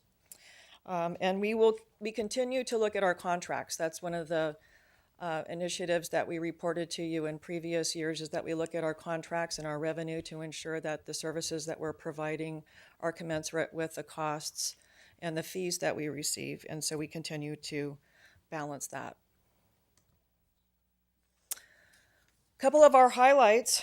I'd like to thank the department, the purchasing department for the county, because they did a great job working with our staff on doing tenant improvements. And one of the things that we delayed doing for many years was improving the dispatch center because we thought we were moving or we thought we were doing something else. And so we actually were able to put a plan together and execute that plan rather quickly. So one of the things that they did very cost effectively, I might add, was to roll in new carpet, put some sit-stand consoles that are ergonomically correct and motorized so it's efficient for the dispatcher's use, new chairs, wireless headsets, and we're putting the comm center on a maintenance contract in terms of its cleanliness, just to increase that employee satisfaction while they continue to be in the basement.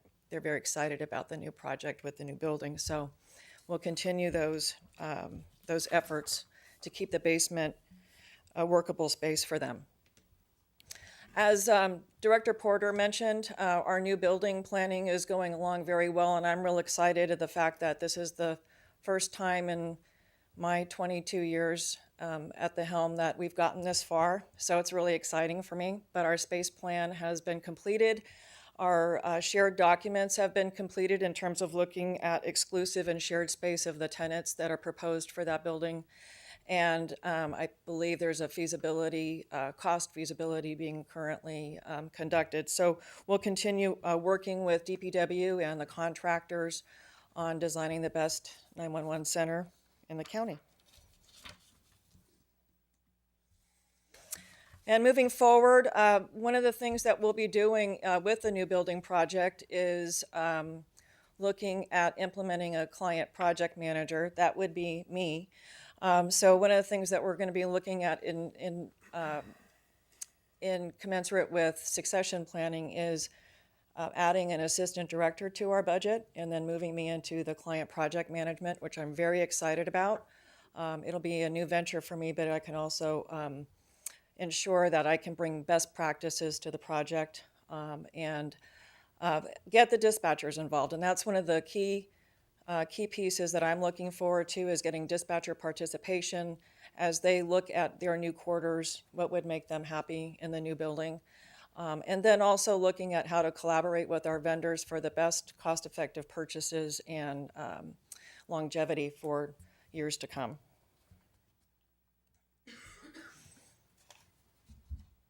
Did I skip one? I think I did. Let me go back. There we go. Another one of our highlights is that we've onboarded several new employees, 17 in the past 22 months. That means that our training unit has done an extraordinary job bringing new employees on. It's not an easy job to train 911 dispatchers because the job itself isn't easy. So the academic and on-the-job training portions have been constant. There's been little downtime in that unit, and they are doing an extraordinary job getting our people fit to work the 911 consoles. Our performance management system was implemented, and while our shift supervisors are working supervisors and they're working 911 consoles, they have little time to meet with their employees. So we've implemented a program where our personnel services manager meets one-on-one with them to ensure that their performance goals are being met and their evaluations are being conducted.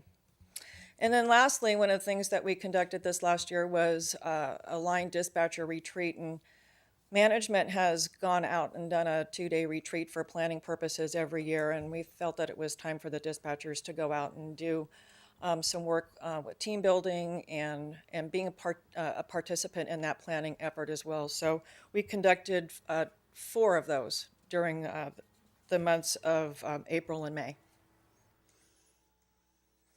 So as we continue on, really our biggest priorities will be what we're currently doing just to maintain and measure our progress. In hiring, we will be doing another significant hiring in February of 2015.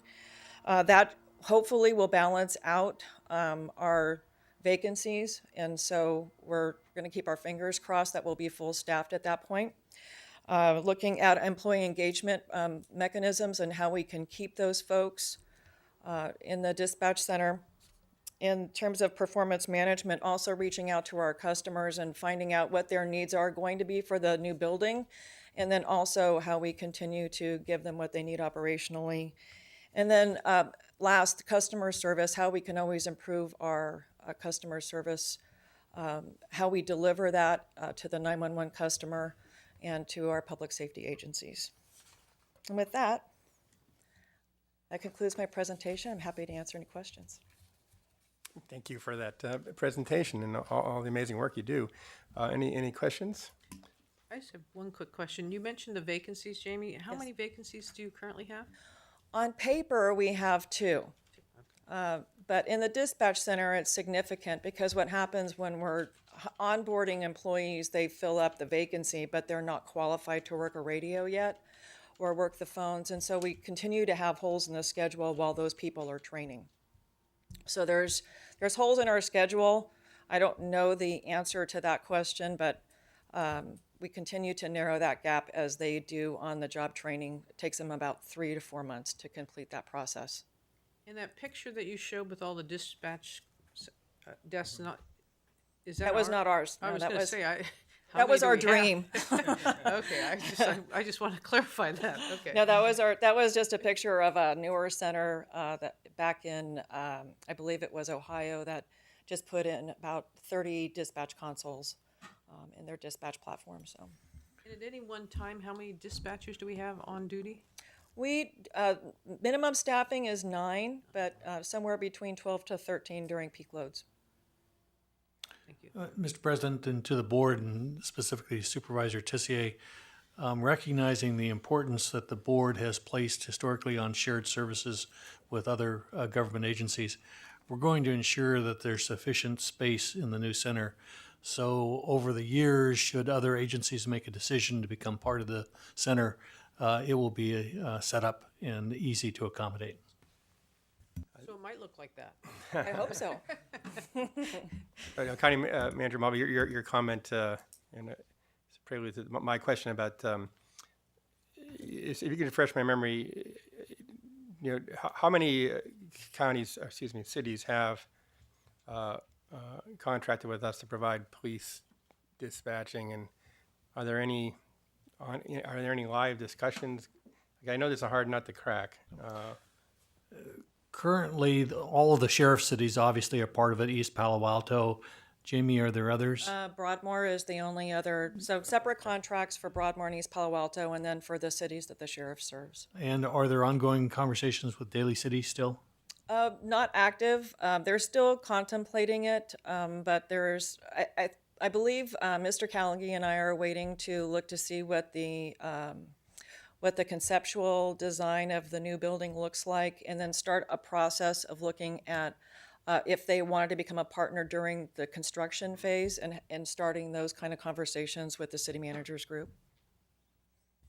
Right. I mean, having some internal discussions about this some time ago. Yeah, I appreciate this is again something that cities are reluctant to do, but the high level seems like it should happen, and hopefully as we roll out this new facility, maybe we can make another effort and communicate. I mean, if it's ever a time to try to re-energize those discussions, it would be now. Okay, thank you again. Thank you. Our next item is County Manager Report.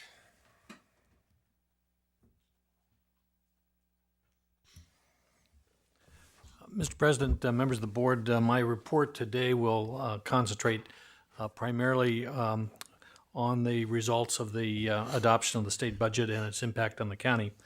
However, before I start, I just want to recognize Becky Romero for her many years of dedicated service to the county.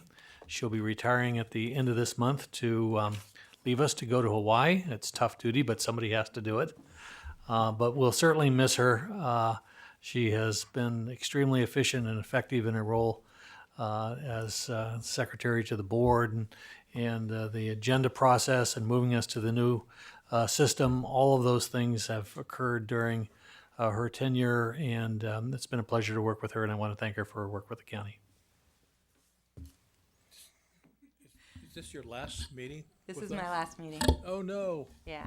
So Well. thank you, John, for those kind words. And I'd just like to say it's been an absolute pleasure and a huge learning experience working here at the county manager's office and working with the board, of course, and getting a better understanding of what our county does has been a great experience. And I did say to Supervisor Pine, this is probably one of the best boards I've had in my 5.5 years here. And thank you all very much. It's been nice. Thank you, Becky. Thank you. We've enjoyed working with you. Mr. President, members of the board, as you know, the governor on June 20th signed Assembly Bill 852, which established the budget for the state of California for 14-15. Much of the discussions around the budget centered on the governor's proposal for a rainy day fund, which is memorialized in ACA 1 that will be on the November ballot, and establishing that fund as a percentage of the total state general fund, how money goes in and out of that fund. The idea, of course, was for the state to have a substantial rainy day fund that would be funded in part, especially when the receipts in the general fund came from capital gains taxes, so as to level off to an extent the peaks and valleys in California's budget system that were fueled by our unique economy and the amount of sort of one-time only revenue that flows into the state during prosperous times. In addition to that, the state budget includes funds to pay off, or pay down, I should say, the obligations and liabilities that the state has undertaken during the recession. Also, of course, changed significantly school financing. In terms of how the budget affects the county, there are several areas that will have potential impact. IHSS, the health system, anticipates that the time limit impact will impact a relatively few number of providers. There's a cap that's been set under the state as a result of the implementation of Fair Labor Standards rules regarding providers. The state has reacted to that by setting a cap as to the amount of time a provider can to actually work.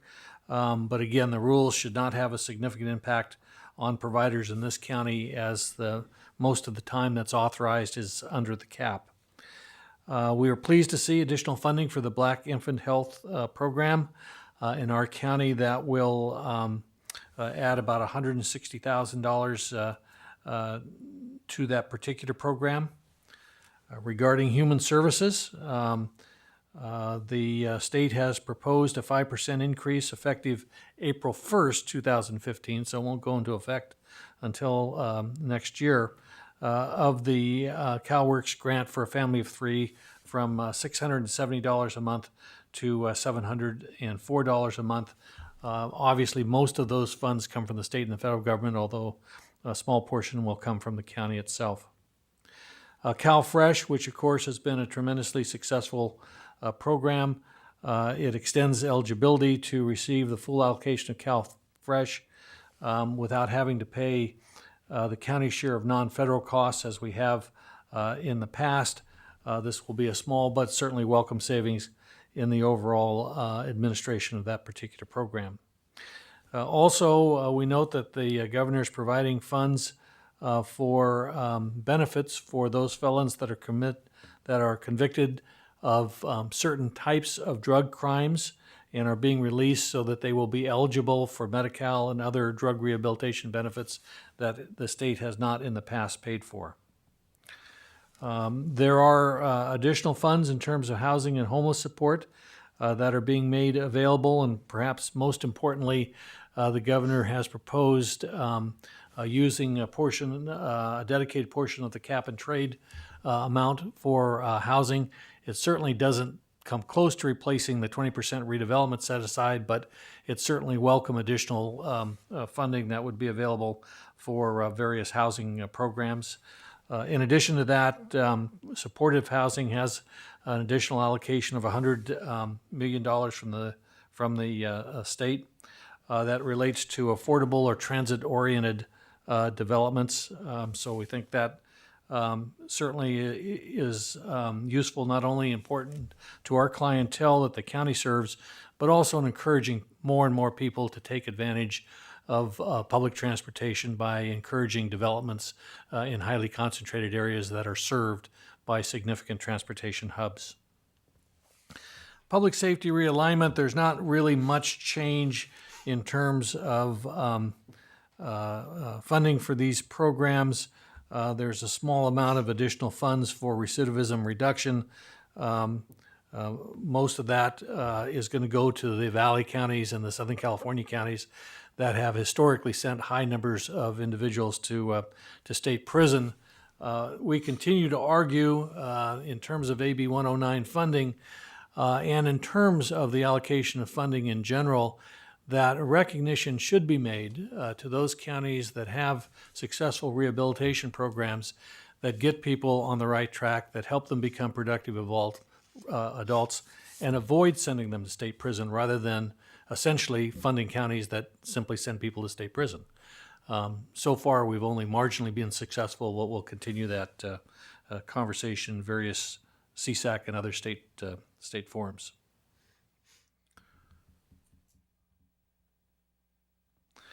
One of the benefits to the county going forward in the state budget is the governor is going to pay down the debt that was borrowed in 2004 in order to eliminate the triple flip. That was an arrangement whereby some of the county's funding from property tax went to help pay the state bonded indebtedness. This will result in the county receiving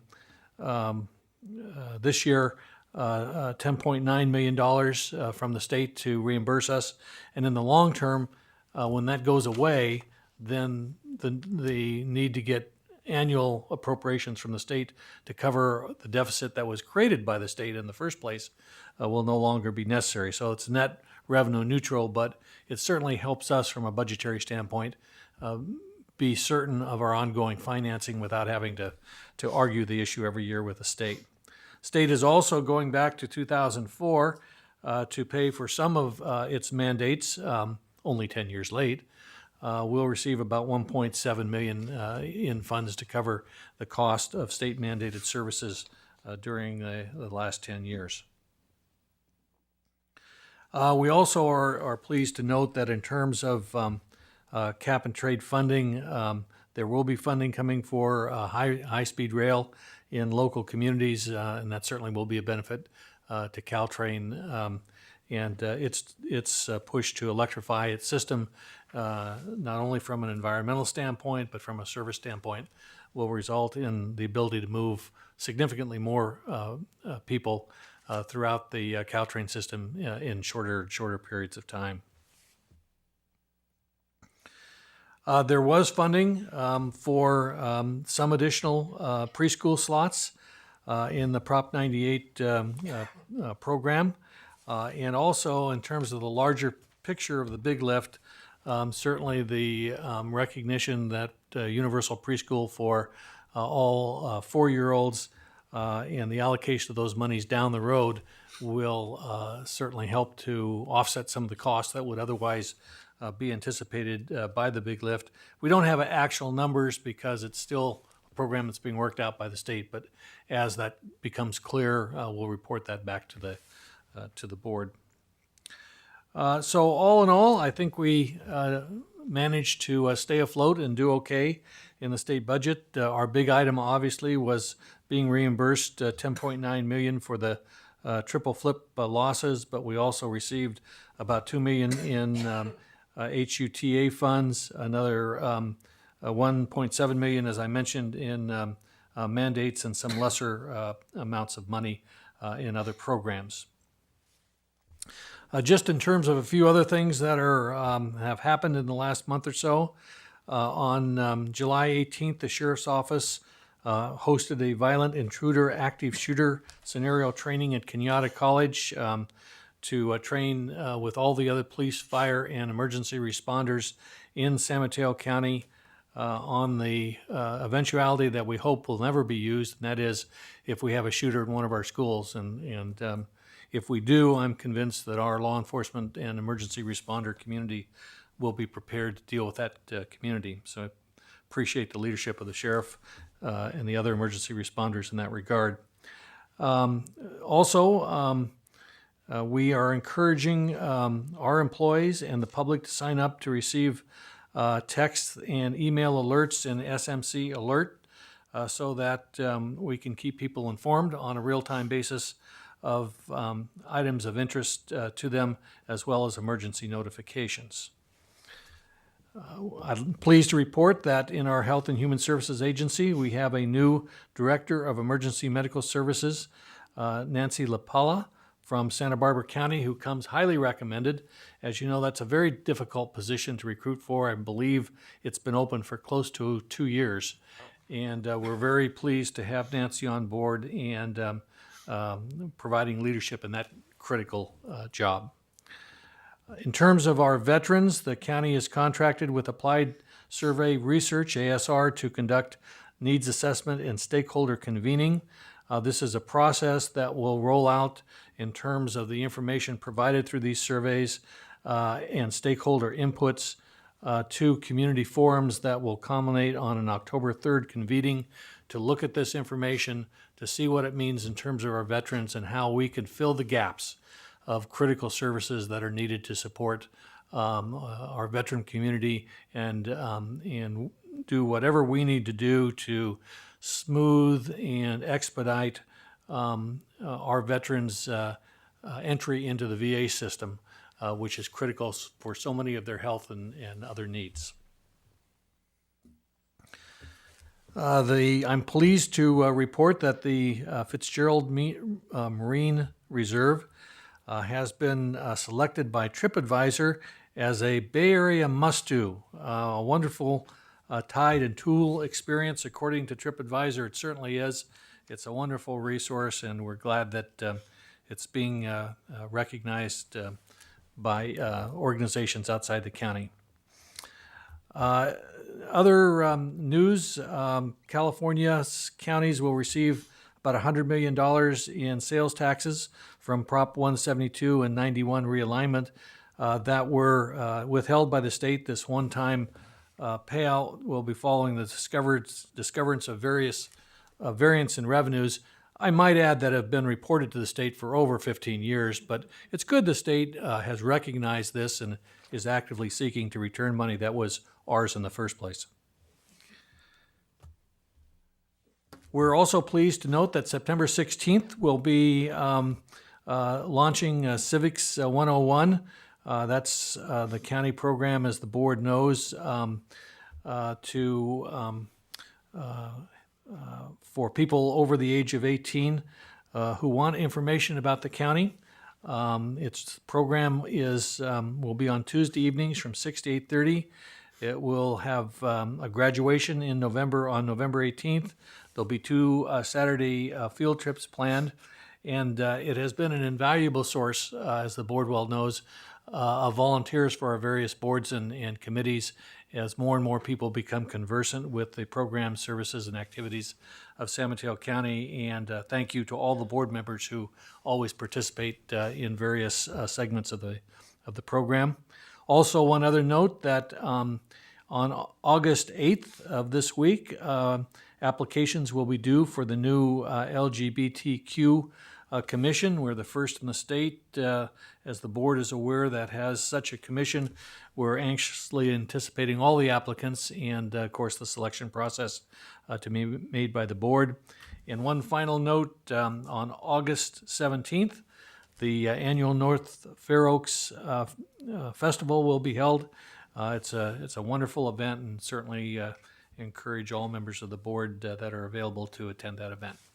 Mr. President, members of the board, if you have any questions or comments, I'll be happy to answer them. Thank you for the report. I thought the budget memo was very helpful. So we'll now have the board member reports before we adjourn in the closed session. Oh, you have another comment? It was a pretty comprehensive report, you're right. But when it pointed out like the Fitzgerald Marine Reserve being a must-see, we on the coast side are having more problems with Airbnb. And the problem is that it's parking, it's for, college students showing up at a house. It's houses that are being used essentially as a hotel. And so we need to start looking at our issues with Airbnb. And I know San Francisco is coming up with a couple of different proposals. And I would ask that the county manager's office come up with a look at what they're doing in San Francisco. I think we're going to end up doing the same thing. We believe there are about 800 units on San Mateo County, mostly on the coast side, in part of B&B, and they are we're seeing more and more issues with constituents contacting us about places that have been remodeled without permits, extensively remodeled without permits. The other thing, I'm interested in this. When we talk about that, we send fewer people to state prison than other jurisdictions. Would it be helpful to look at similar crimes? Like, for example, let's say a robbery an armed robbery with a gun. Is that person more likely to go to state prison from Ventura or Stanislaus County than they are in San Mateo County? I think that would be helpful to look at, sentencing practices with some, with like on like, similar kinds of crimes, and that might be helpful for us. And I think we do a better job. But I think we need to be able to verify that. And the last thing I'd like to say on housing, I'm really interested in housing. And we had some pretty eloquent speakers here from SEIU talking about the inability of county workers to live here. And I know, for example, in planning, and those are relatively high-paying jobs, they're having trouble recruiting people because of the cost of living in San Mateo County.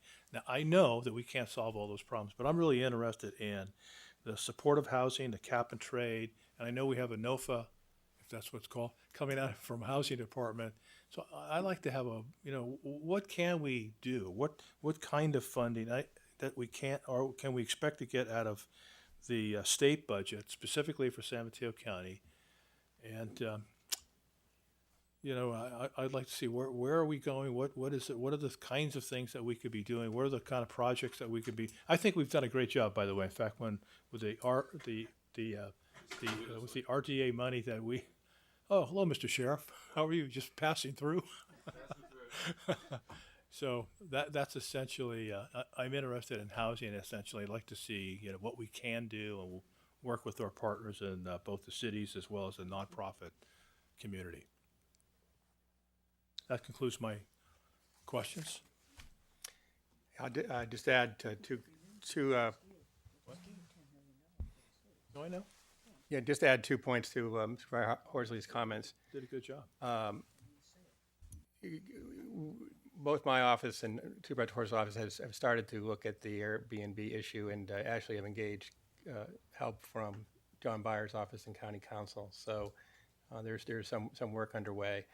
The question for our county, the Airbnb issue is one that is affecting every jurisdiction in the country, and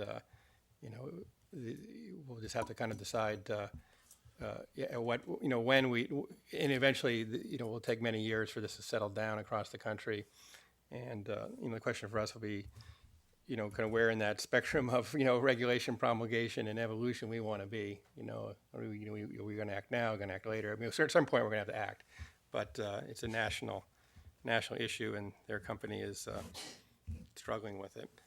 And then the other point too, and I'm sure County Manager Moppy probably heard when you were away on vacation, when we did I think you were away when we had the housing discussion. Supervisor Horsley and the board did suggest that we look at potentially putting aside some of the funds that are the RDA rebound monies, the ongoing funds, and looking at potentially or making an assessment of whether any of those funds, 20% I think was a suggestion, be put towards housing. So that was something that came up in your absence. All right. Any other comments before we go to adjourn to memory? Or excuse me, to board member comments? Okay. You want to start today, Ms. Slocum? Okay. That's easy. Thank you. I would like to adjourn in memory of Thomas Joseph Callan Jr. He passed away at his home in Hillsborough on Monday, July 21st from congestive heart failure. He was born in Colma in 1924. He was a loyal and devoted husband of Gladys Callan for 63 years, and he's survived by his son Thomas and his daughter Jennifer and his 5 grandchildren, and also his sister Helen Carey of Atherton. He was born and raised in Colma. He attended Jefferson High School and graduated from Golden Gate University. He was a veteran of service with the U.S. Navy in the Pacific. He was a founder of Callan Realty in Daly City and developed several residential subdivisions in both Westboro and South San Francisco. He was, really at his office well into his late 80s. He was a humble man, but also a keen observer of real estate and business trends. He was a good listener, but also knew how to ask the tough and probing questions.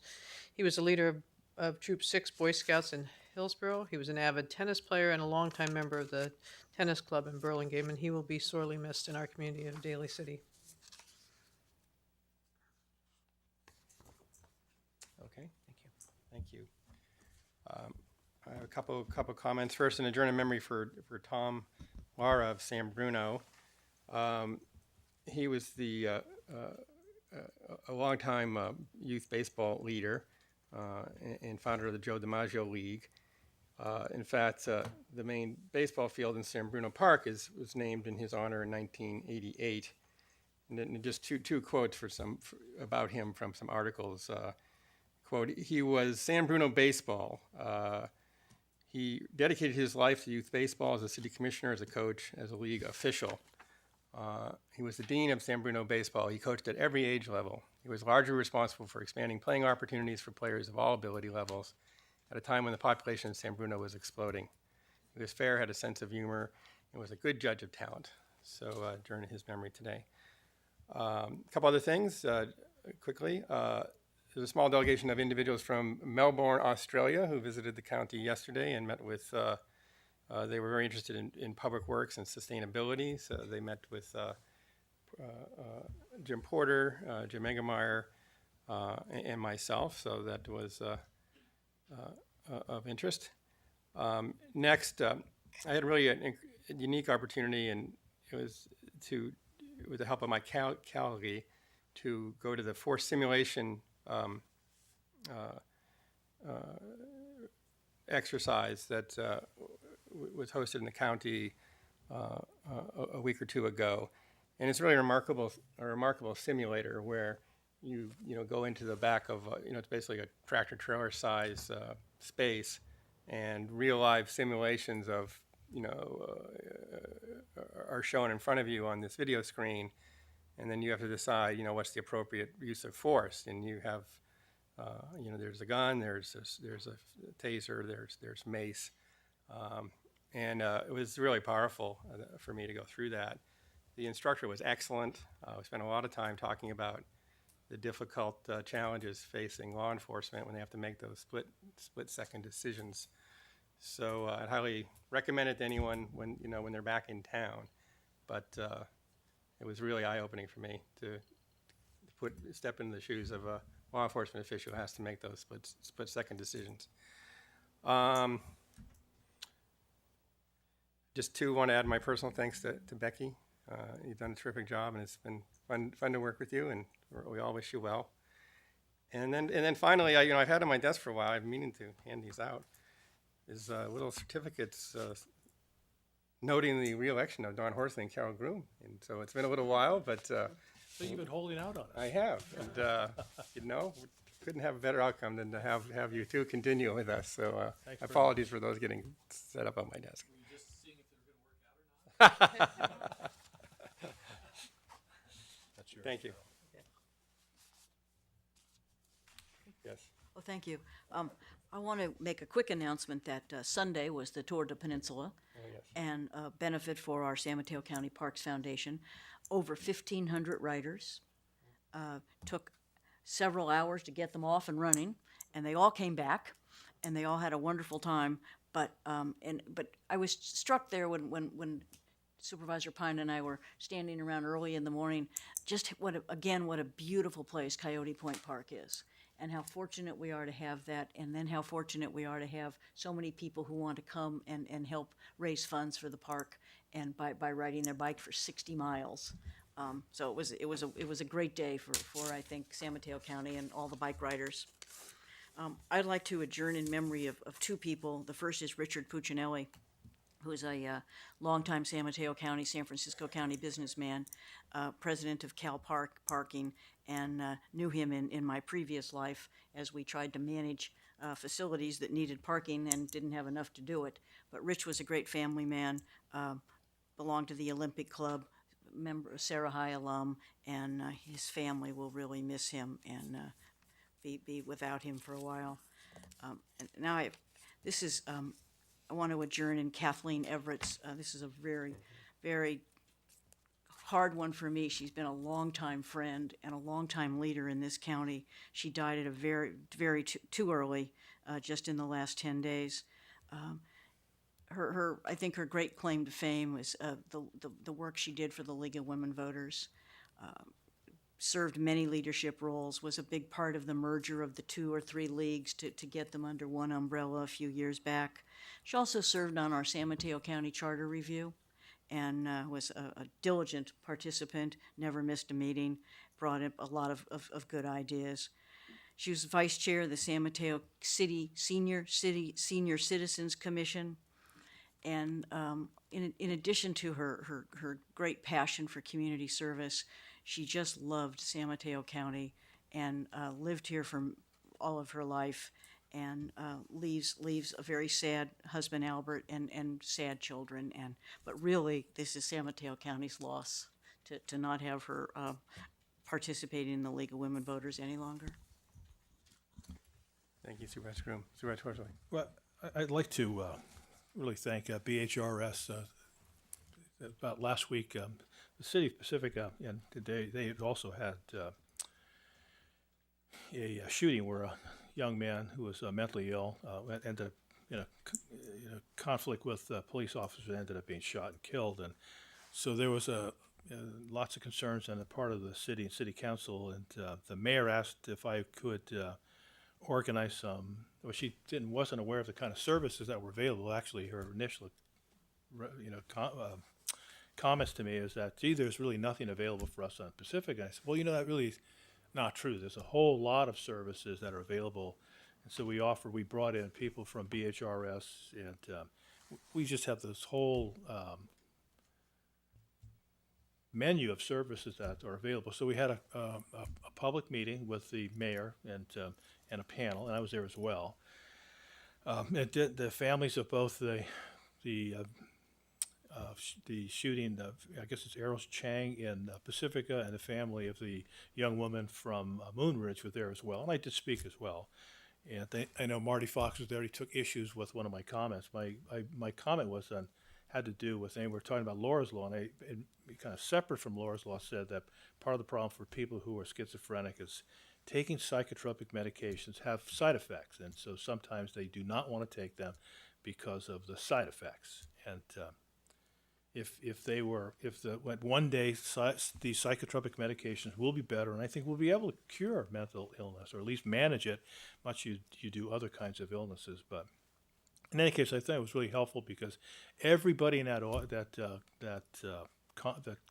community room really had a relative who had some kind of mental health issues, and it was really kind of a good way of letting people know about the variety of services that BHRS offers. So I want to thank Louise Rogers and her staff.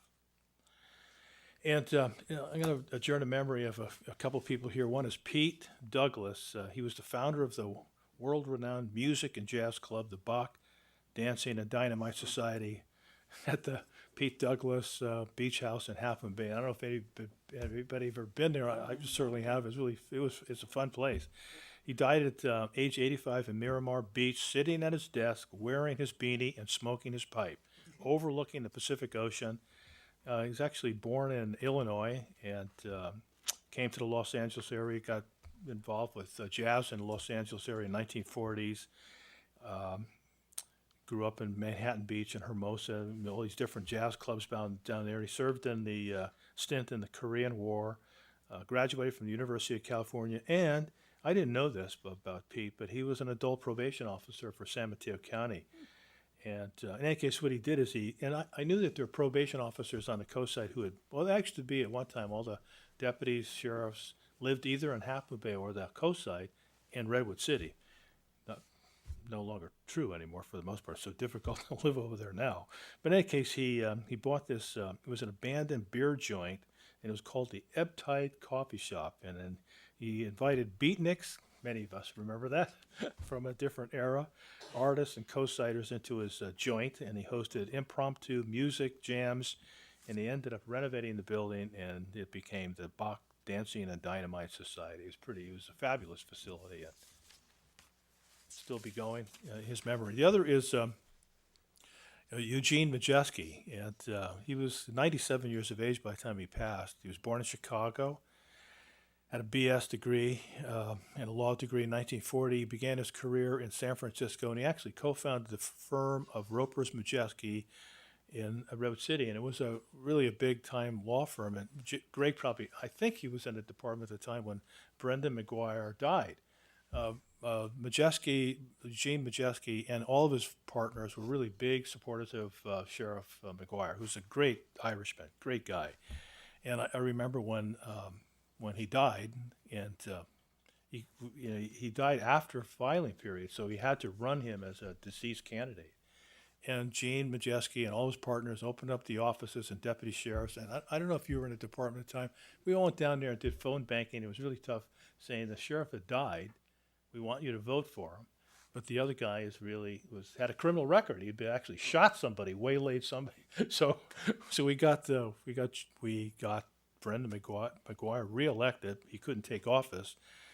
No. And what happened was that we then had a special election, and it was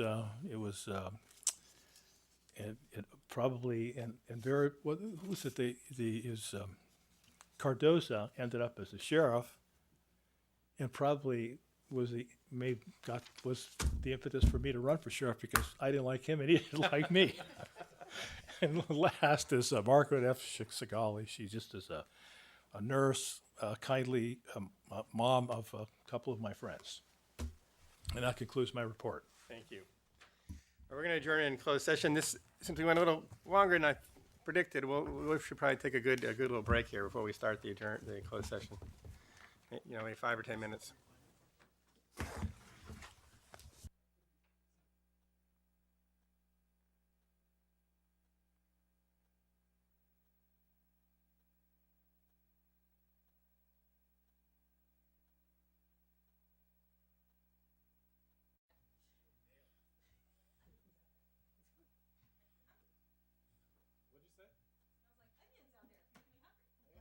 Onions. We know about onions. That's the first thing that came to my mind. There's another lease. He's over in the old Subway shop. Okay, we are reconvening after a lengthy closed session, and we'll hear a report out from County Counsel John Byers. Thank you, President Pine, members of the board. The board met in closed session to consider the various items identified on the agenda. There's only one item in which the board took final reportable action, and that's in the matter of Serrano versus County of San Mateo. The board agreed to settle that matter for the sum of $37,500. That concludes my report. Thank you. We are adjourned.